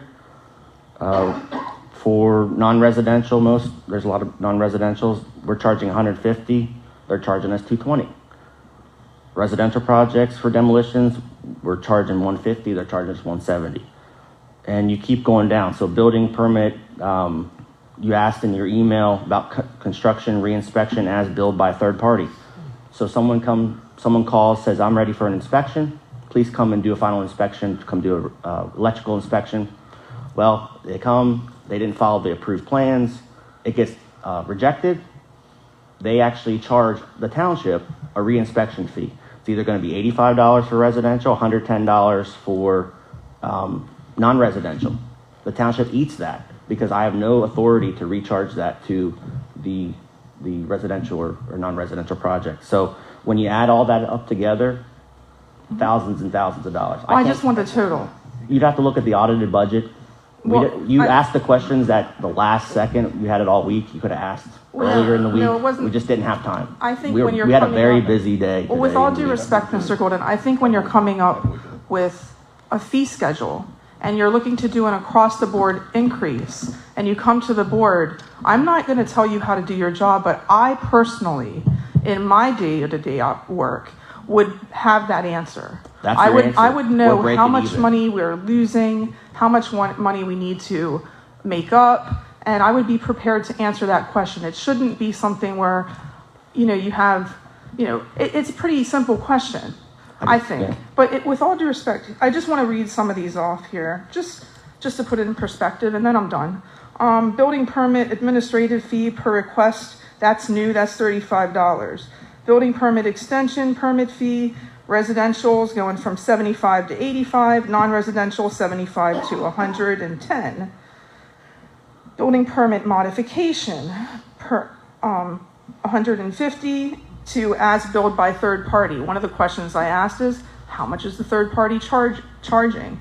I really would have liked to have had that information. Building permit include new construction, alterations, additions, etc. Residential 300 to 340 minimum, or $9 per $1,000 of construction. Non-residential $550 minimum, or $13 per $1,000. Construction reinspection.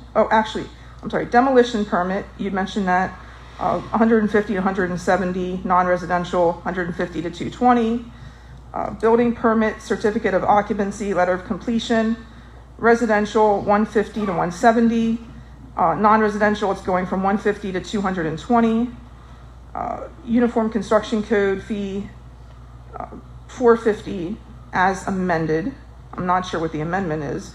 Building permit expedite fee permit as billed by third party agency, UCC Board of Appeals per application, 500 to 850.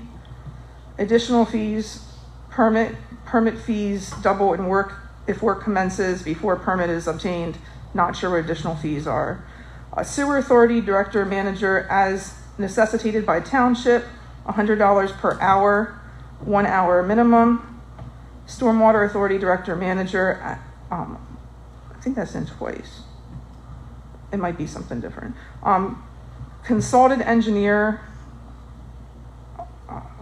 we don't need that one yet. I'm gonna go down to street cut permits. I agree with it. A lot of this stuff I'm okay with, but township yard property maintenance per occurrence, $85 per hour, 4 hour minimum. Any additional costs incurred by the township. I know we billed people in the past. I wasn't sure what we billed them for. Motor vehicle storage permits going from $15 to $85. Used and salvaged good permit from $15 to $85.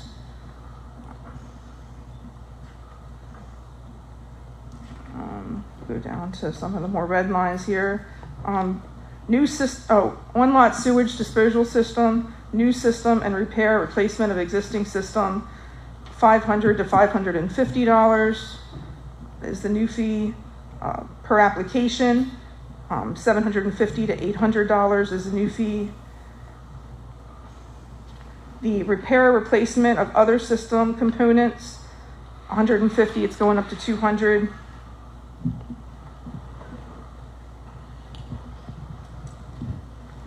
Pumper handler registration, that's just the registration for that, $25 to $75 is the new fee.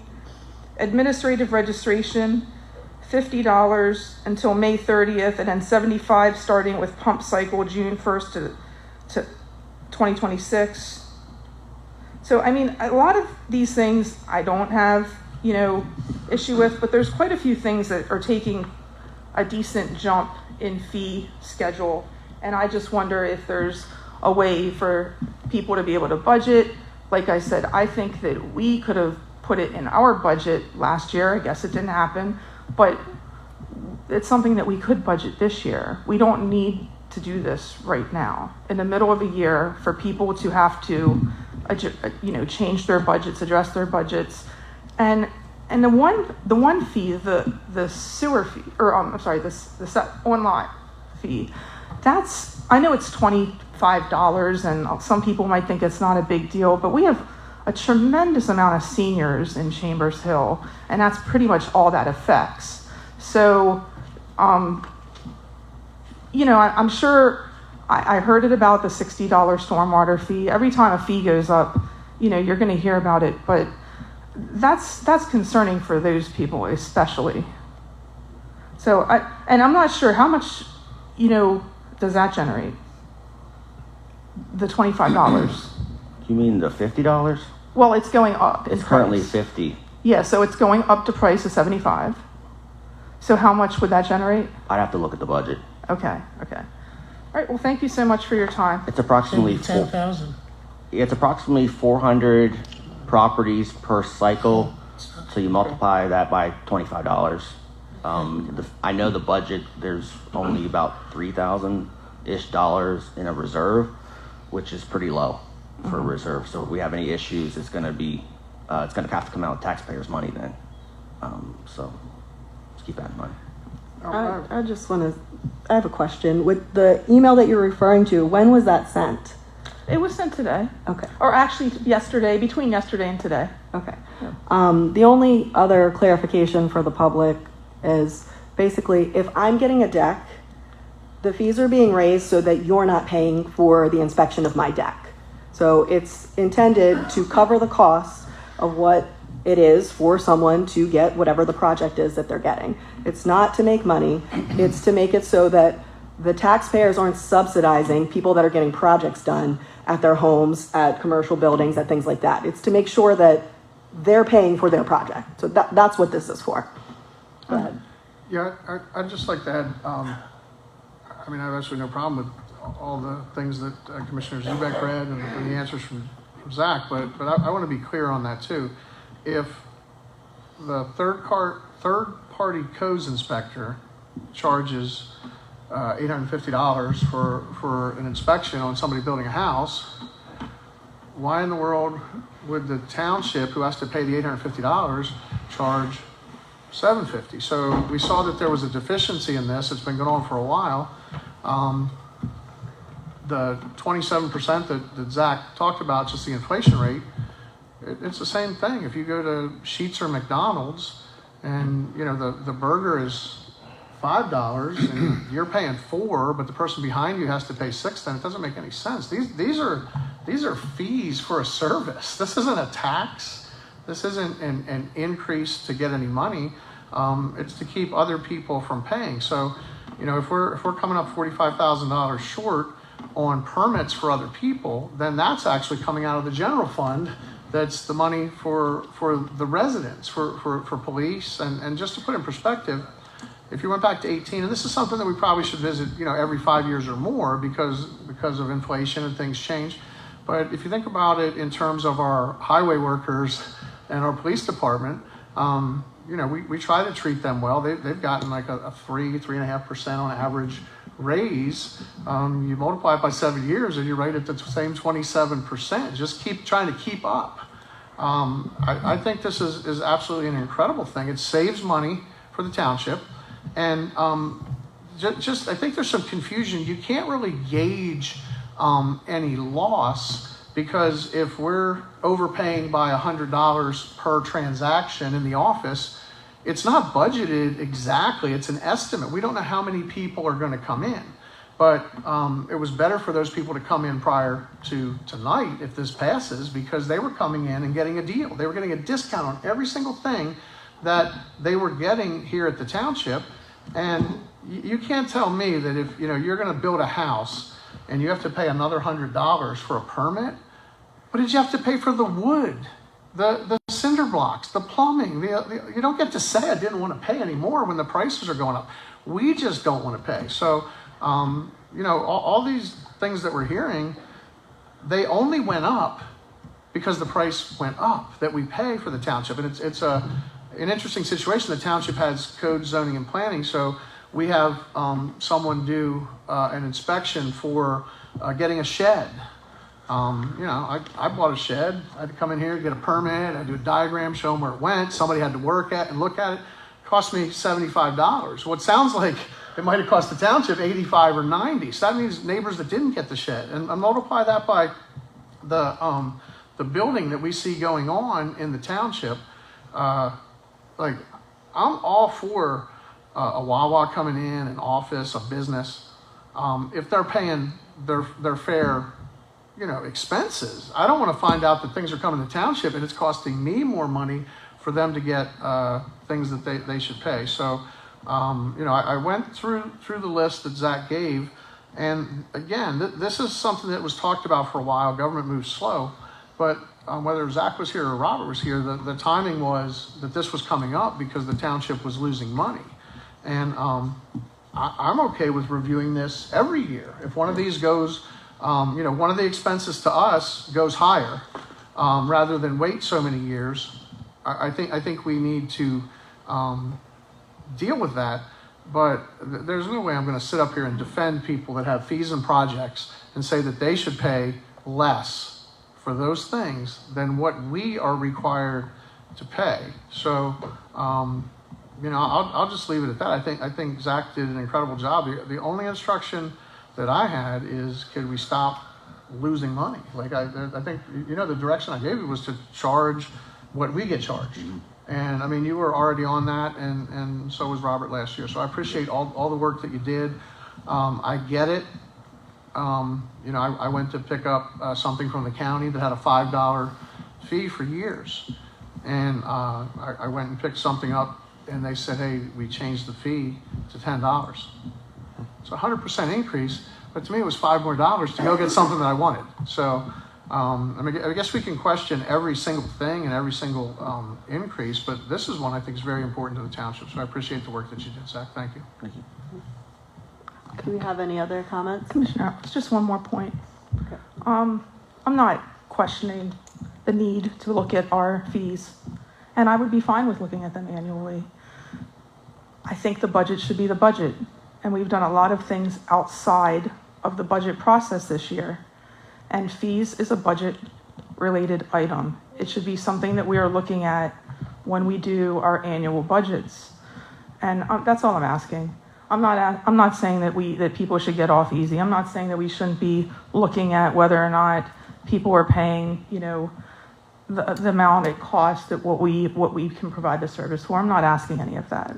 So I don't want there to be the insinuation out there that I am. But I do think that this is something that could be done with budget. This year we've done staff increases outside of budget. We've done, purchases outside of the budget. We've done quite a few things outside of our normal budget process. And I think this is one of those things that in a few months we're going to have budget discussions once again. There's no reason that this conversation couldn't have come up then. Last week was the first time I heard of it.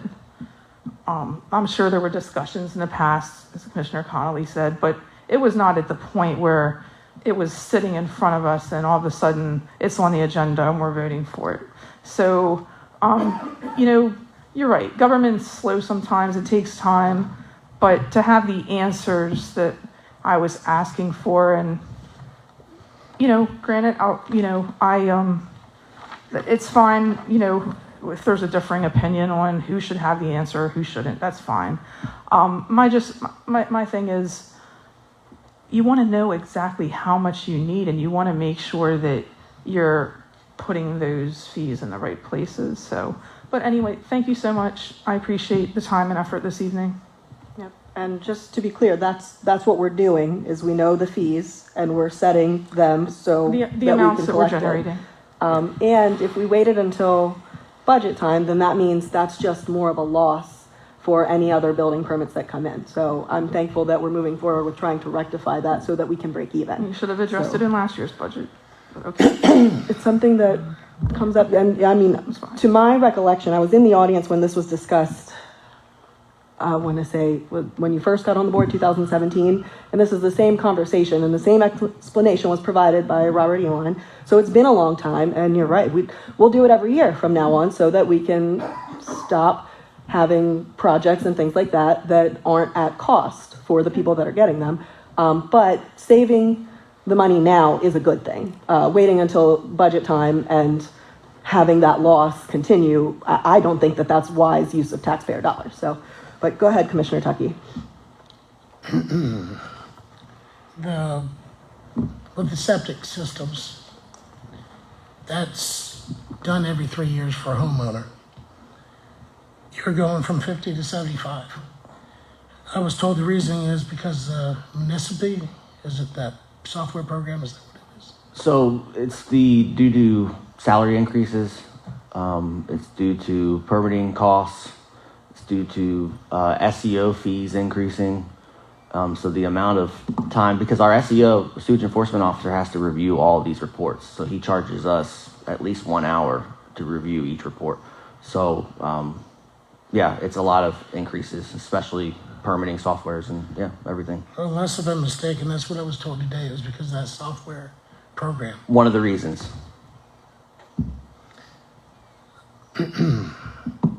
And because of that software program, it's $10,000 a year. Just on that alone, with that increase, you're going to have that software program paid for. On top of on top of the 600 other permits that you said average 1,000 a year, roughly. Roughly for Okay. stormwater, building, zoning, chickens, everything, yeah. Yeah. So I don't know. It's just there's just a lot here. With different increases, some of it makes sense. I get that, but some of the other things, I think it's up a little bit more than what it should be. I think for the last 2 years. Last 3 years.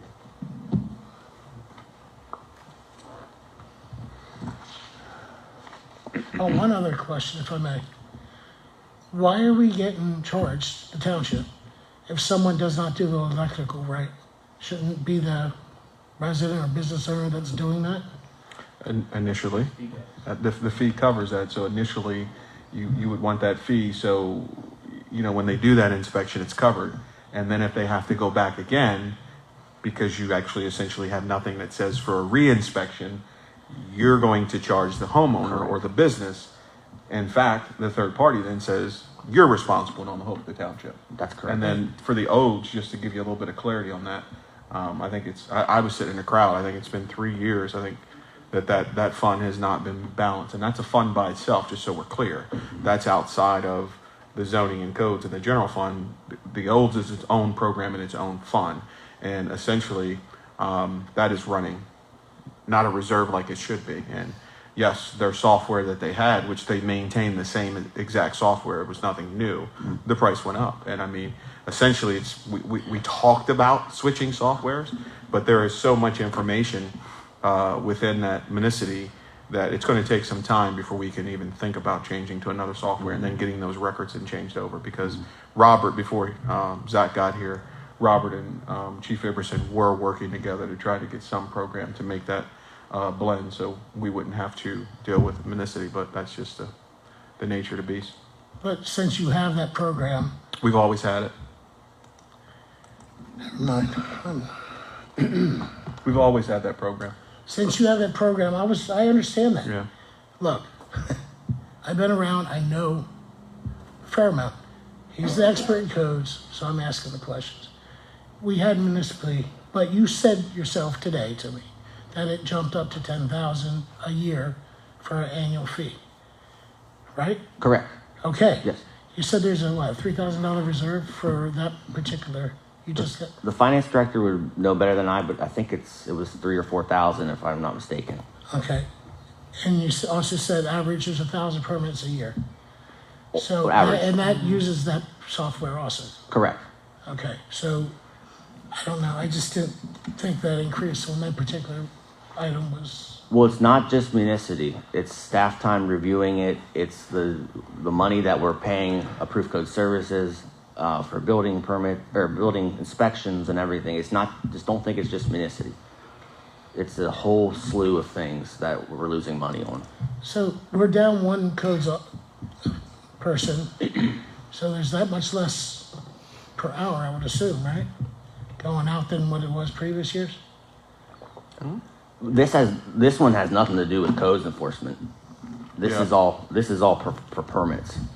I understand, but through the codes department. You're talking about staff time and everything. Sure. And you're integrating all that with this. Yes. Okay, so that's what I'm talking about. Oh, sure. Thank you. Yeah, on this subject again, we had an expensive situation with an on-lot disposal system that drains some of the money. Municity keeps us in compliance with state regulations, federal regulations. We need to keep track of it, so if someone raises the price of the software, we have to pay for it. But to be clear, this is an old spun on-lot disposal system? Correct. Yeah, so it's on-lot disposal system. So if you have septic, you were paying $50, and there was no reserves in case something happened. You know, we had a situation that happened a couple years ago that, you know, we're trying to resolve so that we can justify keeping on-lot disposal systems in the township. If there's failures and we're not complying and we're not keeping up with the state and federal requirements and keeping our records, we're probably going to be ordered to get rid of on-lot disposal. So, I mean, we're doing everything we can to try to maintain the system. But at the same time, if you're not on the on-lot disposal, you've seen over the years some increases in sewer. I think we're reasonable with surrounding places, maybe a little bit lower, but it's $464 a year. So if you can't pay $25 more for us to properly inspect and maintain and pay our, I know the person's name, I don't want to say it, but what are the letters? Our inspection. SEO. SEO, yeah. Yeah, so we have to have somebody go out and do an inspection. And again, they're doing that out of the money that the people who have that system have put into the system as a protection for them. I'm paying a sewer bill. Why do I want to offset on-lot disposal systems that are paying a fraction of what I pay over those same years? So, I mean, I get if we think we're beating somebody or we're doing something wrong, but what I'm hearing tonight is we're trying to do a lot of things right, and we're hearing that maybe something's wrong with that. I think that's a bargain. $75 and then not have to pay the $464 sewer. We would all do that. But it's even a better bargain if you're paying $50. We're paying the $464, and then we're also giving you $25 more to cover your costs. So I don't know where we're going with any of this. Like we're setting the fees at what they cost. We can't necessarily budget on what's going to be an expense, or if we're going to get hit with some type of compliance issue for people that have a different system. I mean, if what we're saying is, we all want to have the same system and we don't want to maintain an on-lot disposal system, that's a little bit different. And I think that's going to upset the people that have it because they're already really getting a good deal. So I just want to end it there. I don't think now maybe if you're paying it, I get that. If you're the one paying it and you don't want to pay $25 more, you could be a little upset, but I don't think everybody else should have to pay it. And that certainly isn't excessive to charge people at the cost. And it is a totally separate fund. If you look at the budget, it's totally separate. Township tax money should not be going to pay the olds. The olds fees, the entire program should be paid by people that benefit from the system. And I'll leave it there.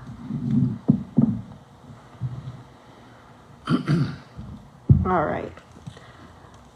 Secretary Savage, could you do a roll call vote, please? Commissioner Tucker. No.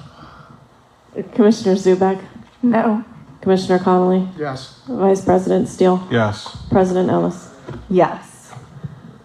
So we've approved Resolution R-2025-40, resolution to update fees and resolution from 2018. We're up to reports. Madam President, if you are okay with the board, we went through all these reports earlier, minus the EMS, that we would skip these, and we would need a motion and a second for the Treasurer's report, though. If the rest of the board is okay with that. Yep. Yeah. So I'll make a motion to approve the Treasurer's report. Second. Everyone has it in front of them. Do you have any questions at this time? We're going to have it online then for the public? Yeah. Yep. All right. Hearing no questions, all those in favor, please say aye. Aye. Any opposed? All right, so we've approved the treasurer's report. So do you want to make a motion to approve all of the remaining items, item 12B through? Yeah, because the only one we didn't hear yet was the EMS report. All of Are we going to things were- subject? He came. We're going to. we're here. So everything else was read at the beginning of the meeting. Okay. How are you? I'm doing great. I just want to say, wow, what a meeting with the kids. That Yeah, was they were great. incredible. So that was a great job by all of you and the staff. I'm sure they appreciate it. Real quick, as soon as I find the page I'm looking for. So this is March's report. We didn't get you March early on time because we had some software issues. Like, technology's great when it works, but it wasn't.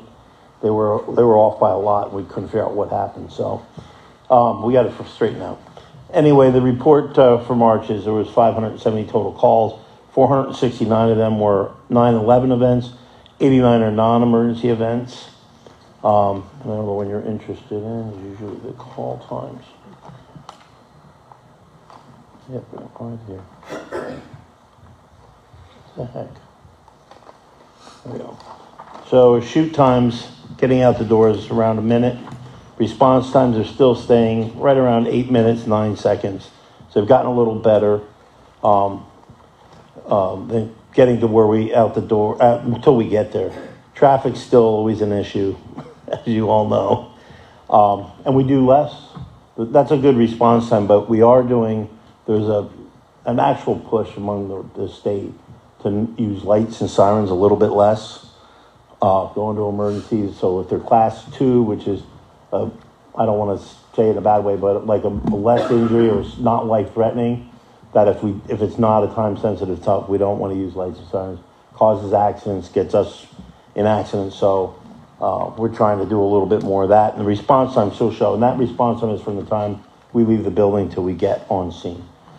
Scene times were mostly on scenes on an average of 17 minutes, 58 seconds, and normally it takes us about 12 minutes to get to the hospital.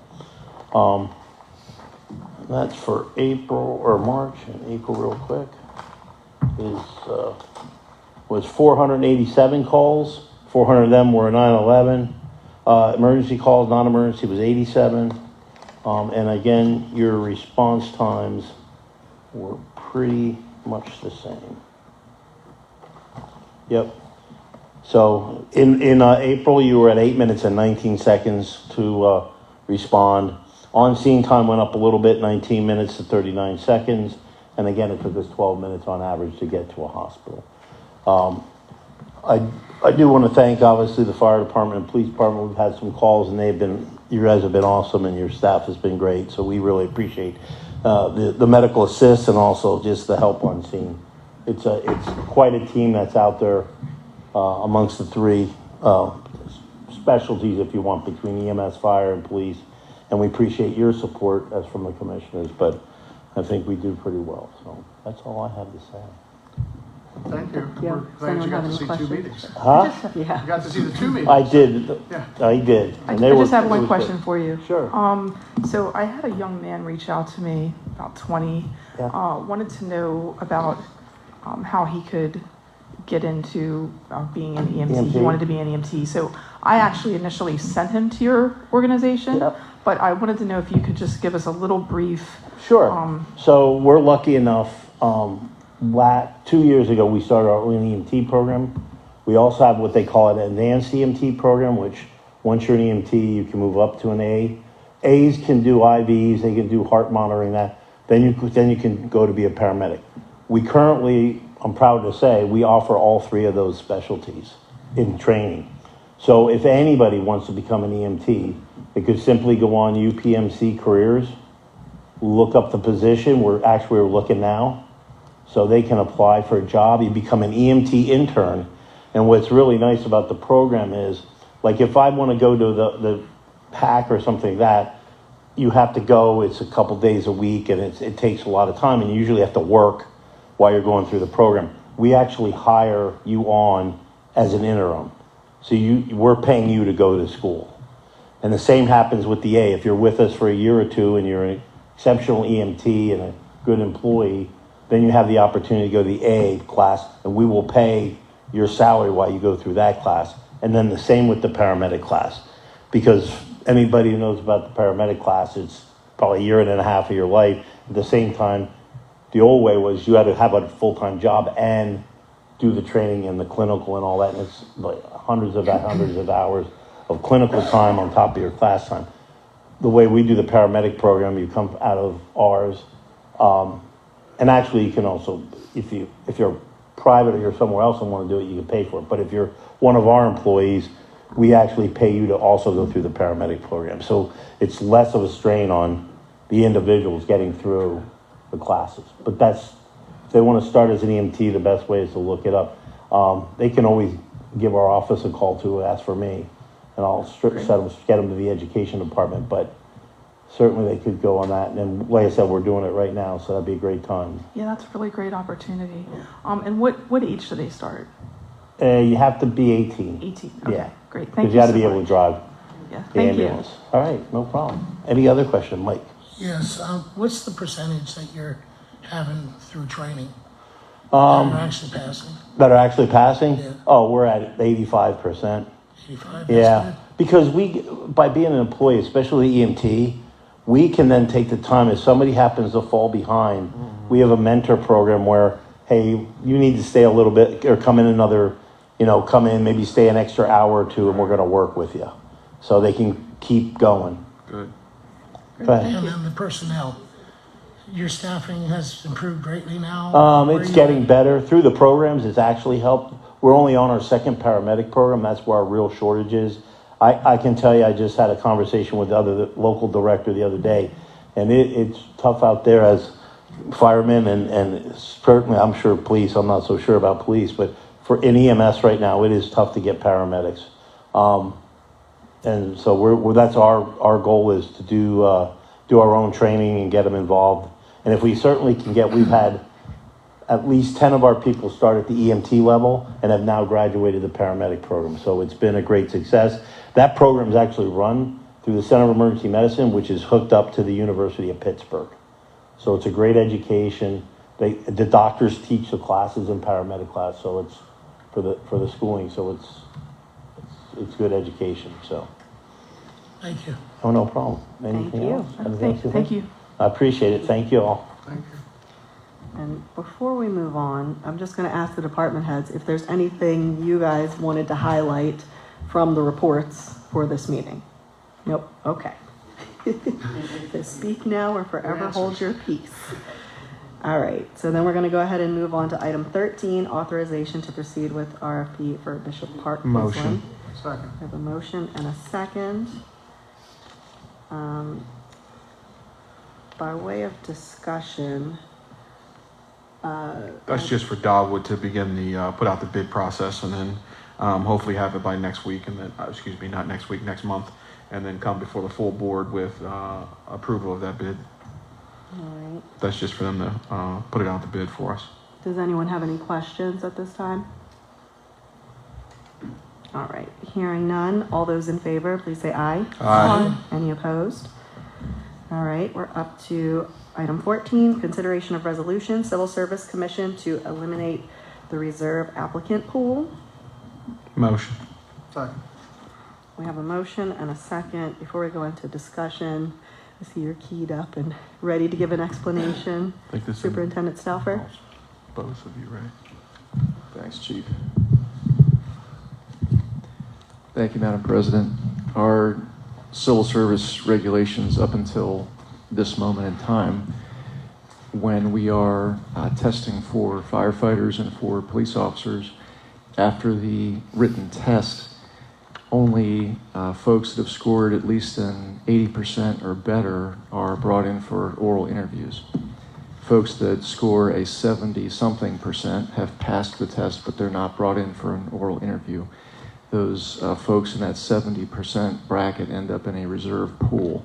And we can't touch that reserve pool until we work through the entire first pool of 80 and 90% folks that pass the written test. That has prevented us from, I think, getting some good applicants, at least on the police side of things, because we can't touch them until we get through the initial large list. So by eliminating the reserve applicant pool, we'd be allowing everyone who passes the written test to be brought in for an interview, both for the police department and for the fire department. All right, thank you for the explanation. Does anyone have any discussion or questions at this time? How many have you hired from the 70%? How often do they move? Well, it's like this past go round, we had 2 people that were down in the reserve applicant pool. Both of them probably would have been good candidates. I'd like to have had them both in to conduct interviews with them. But we couldn't get to them because we have a eligibility list of a few people left. We've hired some people off of that list, and we're doing some backgrounds on the rest of the list, but we won't get to that reserve pool, I don't believe. The way, and historically, I don't mean to blather on, but historically the reason why we went to a reserve applicant pool was because there was a point in time where we'd have 300 people show up for the police test. And if we had 200 people pass the test, we were doing 200 interviews, which was incredibly overwhelming.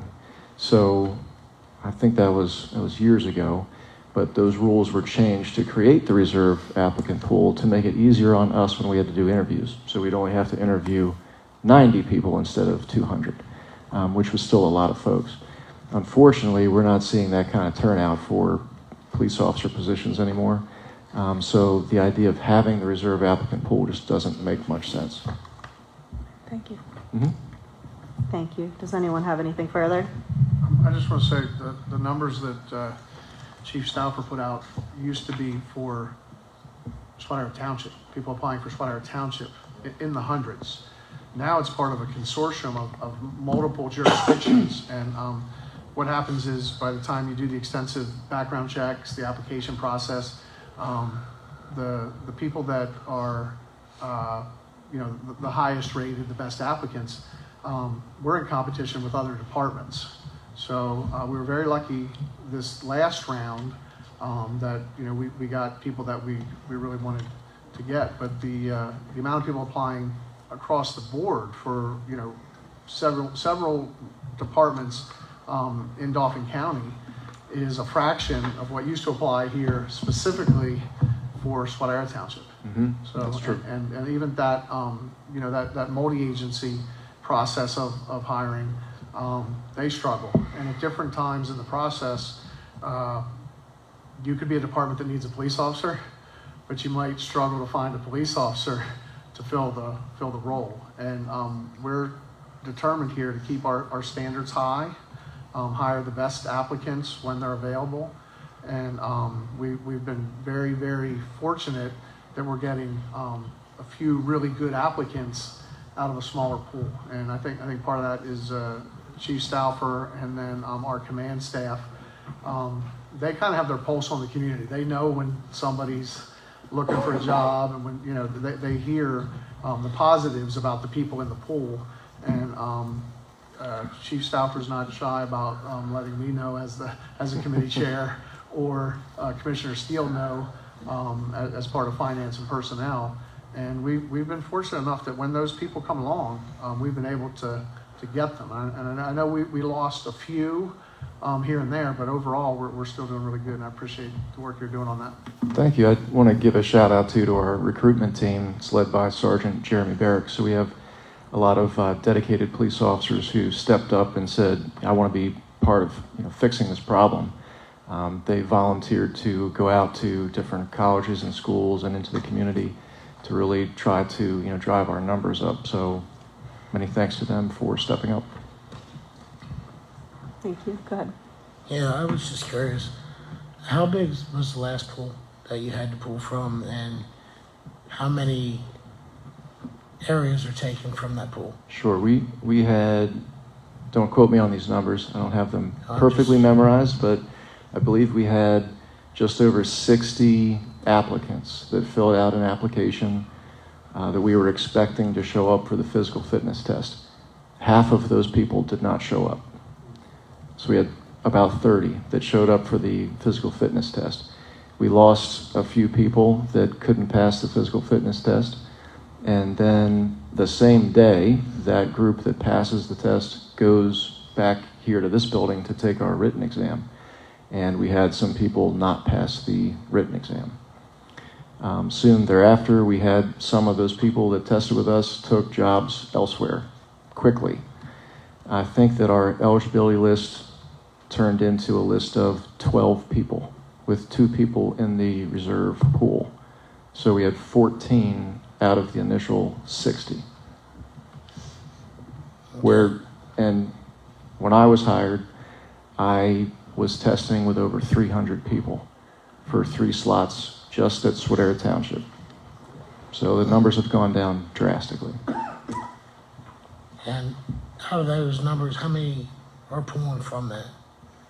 Does it all go in a pool, or that's what we had to deal with? Yeah, so we've, like Commissioner Connolly mentioned, we have done a consortium hiring before, and this year it's not a consortium process, but it might as well be, because all of the applicants that we're getting, Lower Paxton Township is also getting, Susquehanna's getting, the city's getting, Lower Swatara is getting. It's, yeah, we're all basically fighting over the same candidates. Thank you for explaining that. Of course. All right, do we have anything further? All right, hearing nothing. All those in favor, please say aye. Aye. Any opposed? All right, that's going to be resolution R-2025-41. We're up to item 15, fire service officer promotion. Motion 15A, B, C, D, and E. Second. We have a motion and a second. I'll turn it over to Chief Iverson. It's pretty self-explanatory, but do you have anything else to offer? Yeah, just a little bit of background. We have a policy for promotions, and that includes submitting a letter of intent and then taking a written test on our policies and procedures. And after that, if they pass that, they go into an oral interview in front of a panel, and they're asked questions along with some type of fire scenario or leadership scenario. Thank you. In our packet, we only have one person numerous times. Yeah, I have 7 of the same person. Yeah. Who's got 2. He's a very popular person. So I don't know if that's just the cover sheet or is it the whole way through? I think we might have to each pass one down to each other. No, we all have it. We all have the same We all person have the now. same person. Oh, the exact same Yep. person? That's- Oh, okay. Yeah, so. Yeah, we copied the same thing one time. I guess we say the same thing. Do you have one different? Yeah, I think you're right. Yep. Yeah, so everybody. You have? I don't. I Yeah, only so have I have the same. one. I do too. I think I'm saying, Commissioner. yeah, I have all the same person. So yeah, so. Yeah, but I think we have different people. We all have different people, but yeah. Who do you? Yeah, I think we just need to pass it down. Okay. So there's that. Sorry about that. I was gonna say my. Brief intermission. There's that. There's that. These 2 can go. There should be 2 here. Wait a minute. You have those. Okay. I think it was Brenda. So 2 more stickers. I think it was Brenda. I was going to say, I know I made all the Do copies. you have Jonathan? Copies. All right, so these can go that way. Wait, I have 2 of these. Do we have extra? I don't know. I'm not sure. Someone missing this one? Wait, I'm missing one. This is crazy. No, we just got that. Here's We could just go off of those. the Here's number those. 15 on the list. Let me see how many we got now. I just I saw all the weird. How many should we have? 1, 2, 3, 4, 5. I got 4. I got 5. Who am I missing? This is yours. Nope. I have that one. Here's an extra. That's probably the one I need. 5, that's it. Here's an Nope, extra. that's not it. I'm You missing must one. have passed them farther. Yeah. How does it start? Here's another. That needs to go back to somebody. Full on. Uh, All right, I got 5. Good to go. Nope, I got that. Who am I missing? I'm missing D. Who has an extra one that's item D? I'm missing D too. Okay. There's We're all still some missing sitting D. here that I don't need. Just kidding. I'm missing the Furlong. We got D, them. you're missing D. Here you go. Here you go. Okay. The point I was making is Okay. that we have the list of the names, we just Yeah. didn't have the paperwork. Thank you. Pokey pokey. I'll shuffle the papers around. I'm still missing one. This is terrible. What do you need? Which number or which letter? You're all smiling. I mean, that was pretty funny.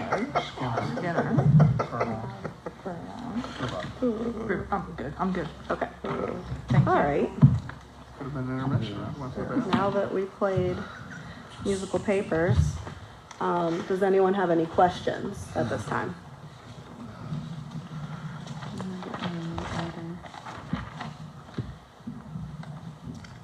All right. Hearing nothing, all those in favor, please say aye. Aye. Any opposed? All right, those are approved.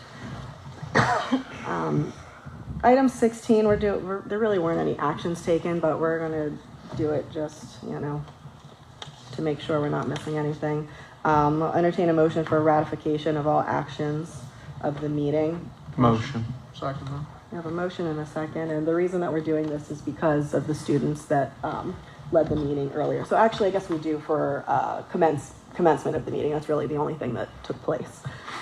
So I'm assuming there's no discussion. All those in favor, please say aye. Aye. Any opposed? All right. We're up to visitors' requests and comments.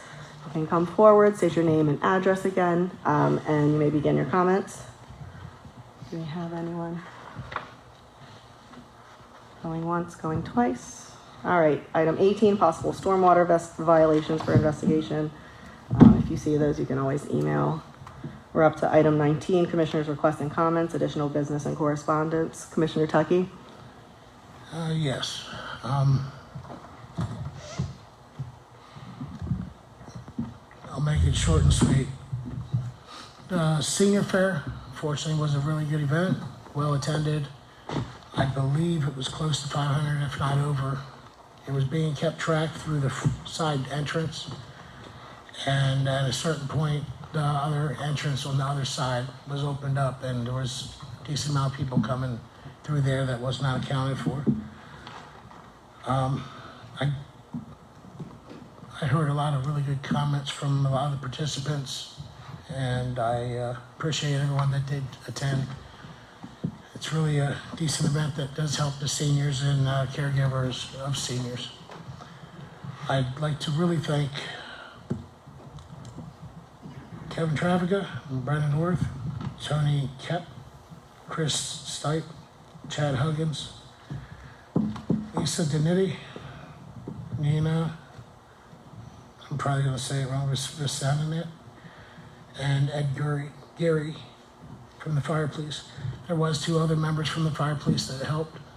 Unfortunately, I wasn't able to get their names. I'm sorry, please say it. Okay. Ed and Jeff Geary. Okay, well, I just wanted to mention them by name because they deserve recognition for everything that they did there that day. I mean, it was a lot going on, and they really, we do have a really good group of people that are here, and the admin, highway, police, and fire. We don't always see eye to eye on some things, but that's life. That's the way it goes. But I appreciate everyone that was there that helped. And that highway department, I'm telling you, those guys, over 104 vendors. That's a lot of tables and chairs to move through a big facility.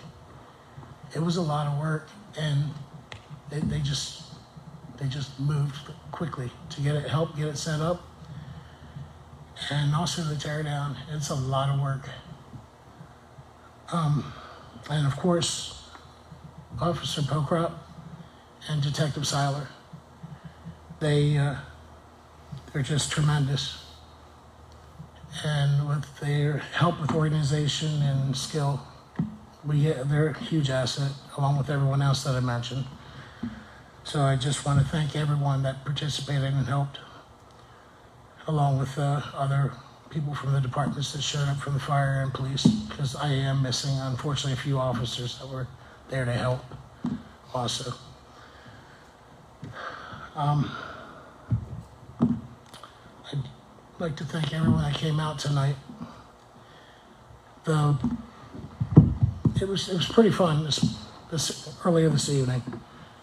All these students that showed up and participated, and they were, well, the comment was made they were really well behaved. They seemed to really enjoy being here, which was great.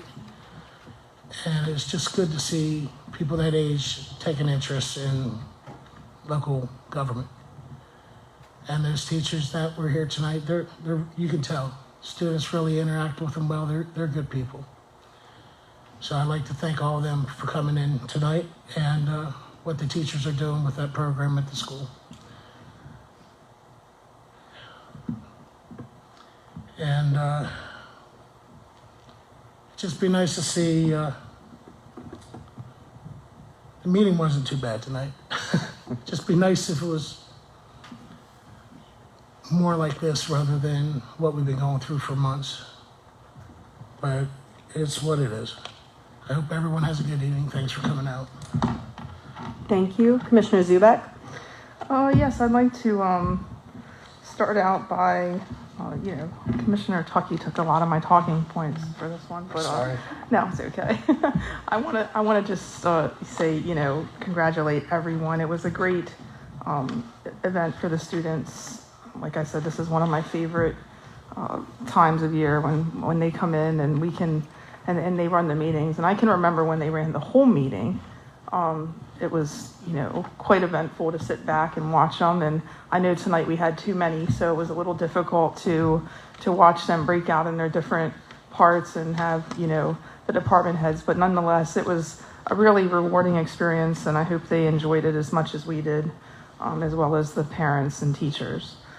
As far as the senior fair, I'm going to congratulate Commissioner Tucky on a very well organized event, as well as and thank the police department, fire department, public works, all of those who came out and helped. And I walked through and I was amazed at the number of vendors that came out.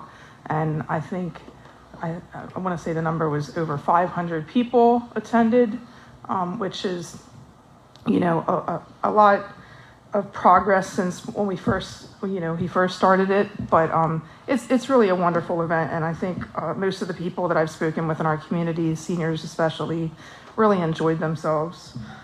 So it's a good day for them. And I also want to congratulate the new officers.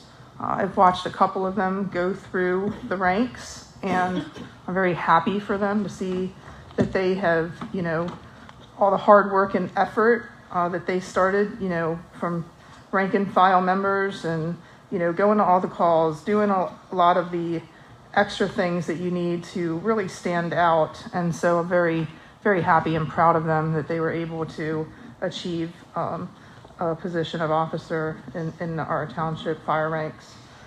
And aside from that, I have nothing further. I want to congratulate or say thank you to everyone for coming out this evening, and I wish you all a safe trip home. Thanks. Thank you. Commissioner Connolly? Yeah, I'd like to, I'm not sure if everyone knows this, but when our fire police do events connected to the township or long events, several hours, we try to get compensation for them from whoever is doing the event, if it's YMCA event or something like that. But in this case, because of the amount of traffic they dealt with at the senior fair and the dedication to have 3 people out there, Chief Iverson did approve a $100 payment to each one of those. They would have only gotten $8, and we were mentioning the great work of all the other people, but they were salaried employees, the police and the public works that could help. So I think that's only fair. And we have a couple events coming up when the fire police do the green belt, toward the belt. They'll be out there for several hours, and we'll compensate them out of that. And some of the funding actually comes from what was set up to be a donation to the green belt services that we provide. But as far as public safety, I appreciate Chief Iverson pointing out when our fire police are out there, especially township events. They're at risk, of something happening to them, and I think it's the least we could do. So that's how I know it was three, and it was Pam Huggins and Ed and Jeff Geary. And as Commissioner Tuckey said, this is packed into a couple-hour event, so the traffic is really, coming and going at a high rate. So they, along with everybody else there, I think did a great job. I always enjoy that, and it's amazing when you see the vendors, how many of those people we also connect with in other things. You don't realize what their day job is, put it that way. They show up at the table supporting their group, and if the number was correct, I think it was 104 vendors this year. So excellent senior fair. The conversation we had earlier, I just want to say that there can always be a difference of opinion, but when there's fees or savings, the combination. If we have to adjust our fees so that the people responsible have to pay it, I'm always going to be for that. I can see how that can directly save us taxpayer money, and a lot of these things are not always related, and I agree with everybody up here. I think would want to make good decisions as far as saving taxpayer money, but we have to understand that some of the funds are separate. And the people that are getting those services need to pay that. I'll say on the Chambers Hill situation, I did spend a year working with Mary Klaus and hoping that we could come to some type of agreement. The township's been paying a lot of expenses at the Chambers Hill Fire Company, and we really weren't getting service out of it. We would have liked to. Greg Miller and Mary have been excellent to work with. I feel like a lot of people that said they were going to help eventually ended up not being able for whatever reason. We had worked with some different people through the process. For those of you in the audience, you've seen different people come to the podium and say, what they would do and how they would help Chambers Hill. And I don't know all the reasons, and it's probably just life. It's probably just their life. They couldn't do it. But we had some really passionate people that we thought were going to step up, and over time they didn't. So, we'll move forward. And as far as your request, Mary, obviously we're going to work out some type of transition. So I think the things that you had mentioned about the bills and how things will be handled, that's something that we can work out. I want to say appreciate the effort that Chief Iverson put in. We had two citizens on the panel that were really interested in trying to bring Chambers Hill Fire Company back. One was Jack Harlacker, one was Andy Moyer, and they put in a lot of work as well. So it's kind of an unfortunate situation, but the warning was there, and we saw back in January of 22 that they struggle with manpower. As far as the PIP that Mary spoke about, that was a starting point, and we just didn't get to that. I do want to say that I appreciate the young man Patrick Bradnick. He's been coming here year after year. I saw that the microphone was just a little bit high tonight, and Brendan lowered it. I have a feeling next year it might be low, because to see that young man, sprouting up, and that's an excellent thing that he does. And I want to go back to the students tonight. Week after week, we get people that come in here and tell us what they're not happy with. Sometimes it has to do with a golf course we don't own, or a situation that happened in the past and had nothing to do with these board members.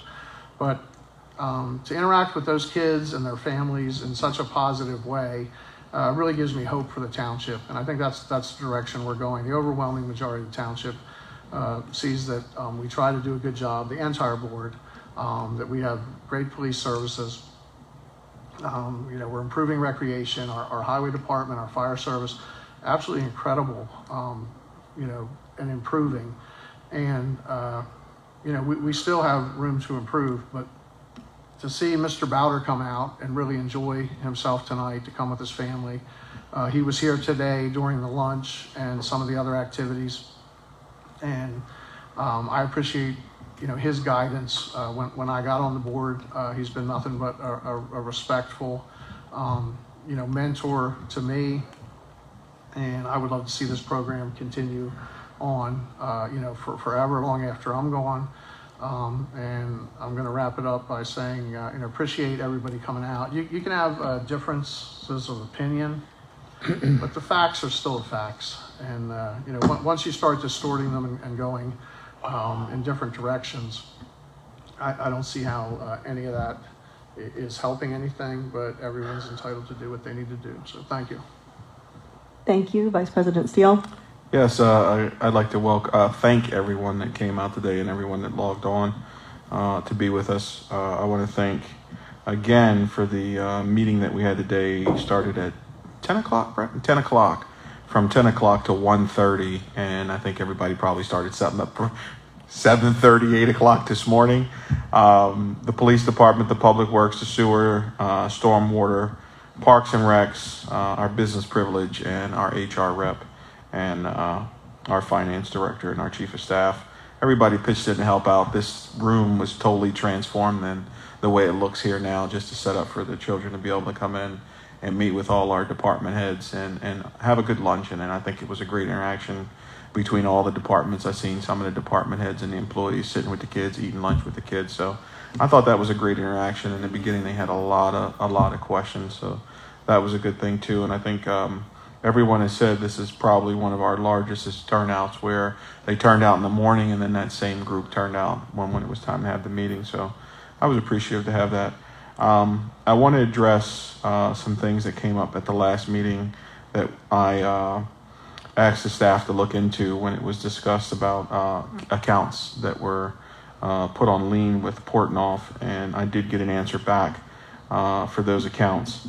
If I said anything wrong, I wanted to make sure that I would correct it coming here, because I knew I had an understanding of what transpired in 25 and so far this year. In 25, there still are no accounts in lien for stormwater with our collection agency. In 24, the accounts were researched, and there's 7 accounts in lien with Portnoy. In 2023, there were 77 counts, and in 2022, there was 229 accounts. And I just wanted to correct that disinformation that was put out to the public, because I also had individuals reach out to me based upon something that they received through text message, that essentially that liens were put on properties because stormwater billing was not processed in a timely manner, and that's just not a correct statement. That's actually false information and disinformation to put out to the public, and I don't know why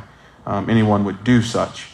And just to reiterate, no one has been sent to collections in 25, and we have confirmed again in 24 there were 7 accounts, 23, 77 accounts, and then 2022, 229 accounts.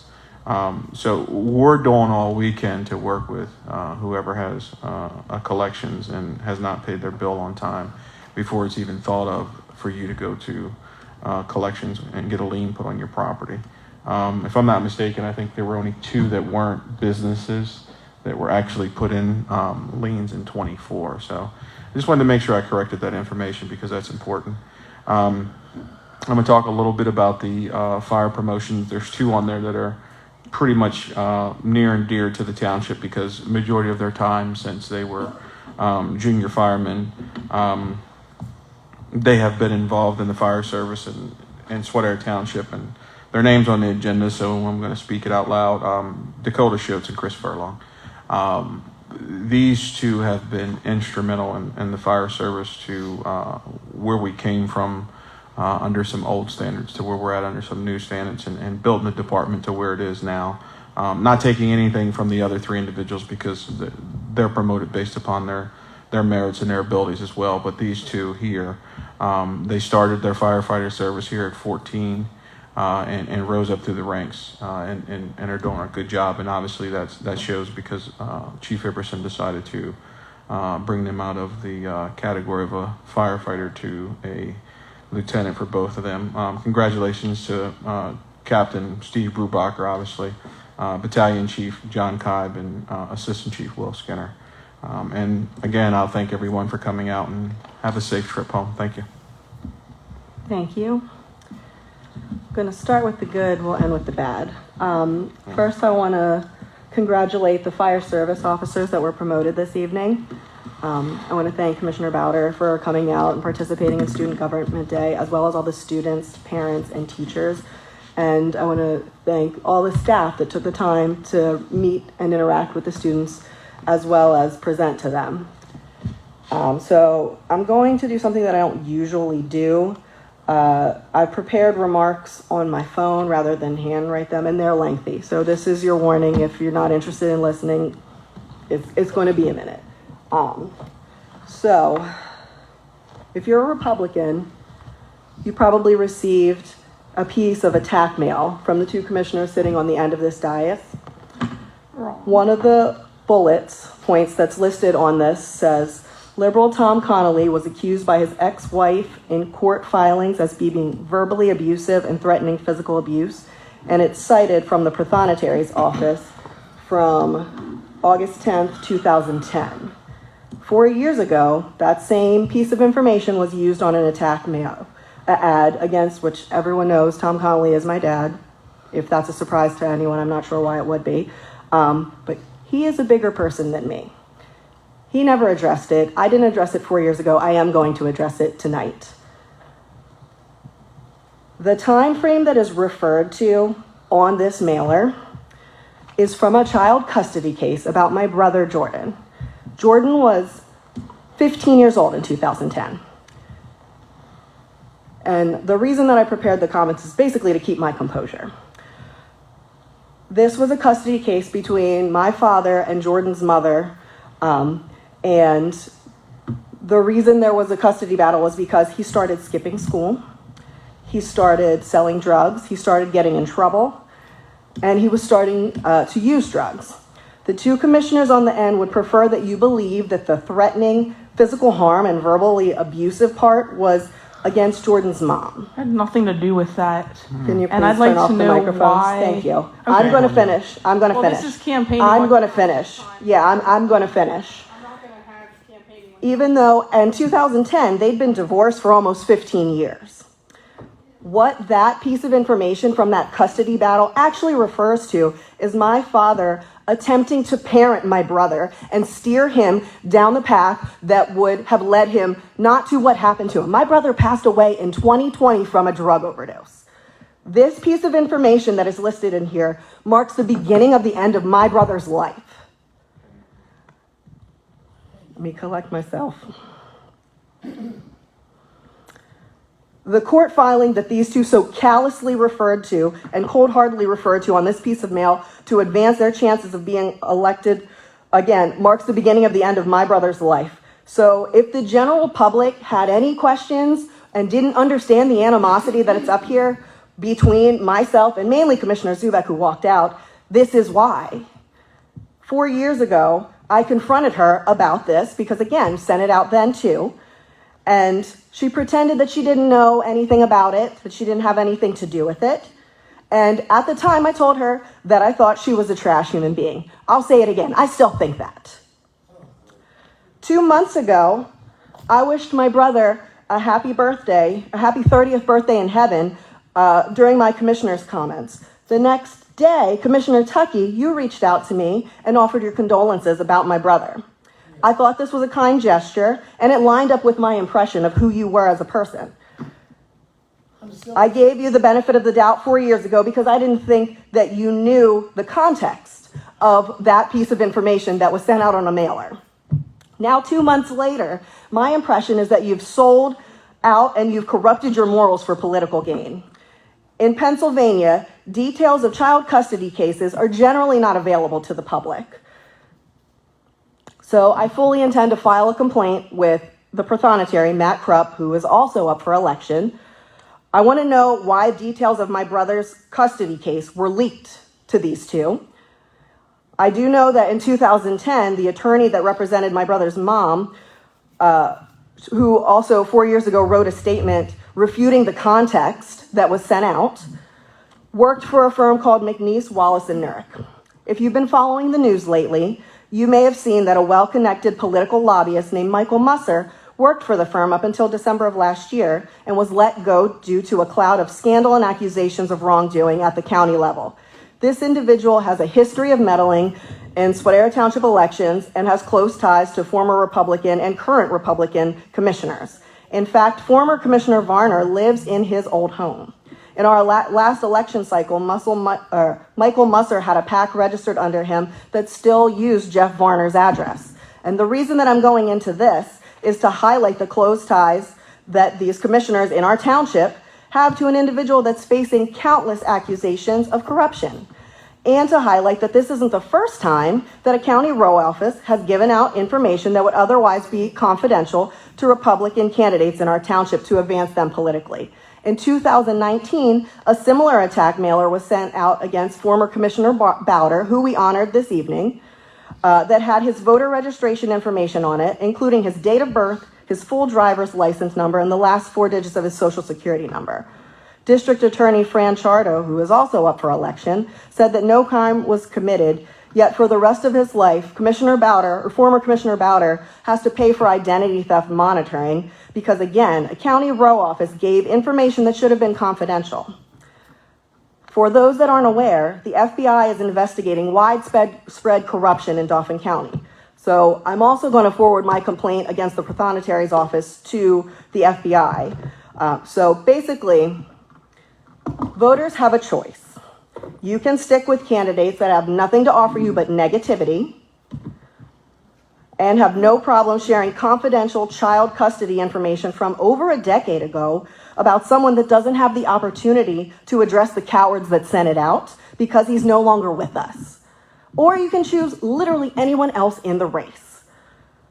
I can guarantee that any chance of civility among the cast of characters that up here doesn't exist. You don't get to disrespect my brother, not once, but twice, and disrespect his memory and think that I'm going to continue to be the bigger person because I'm not. I can't do it. So for the public, I hope you vote accordingly. And with that, I'll go ahead and entertain a motion for adjournment. That's not how this works. Well, we have a motion and a second. The meeting is adjourned at That's 9:57 p.m. No problem.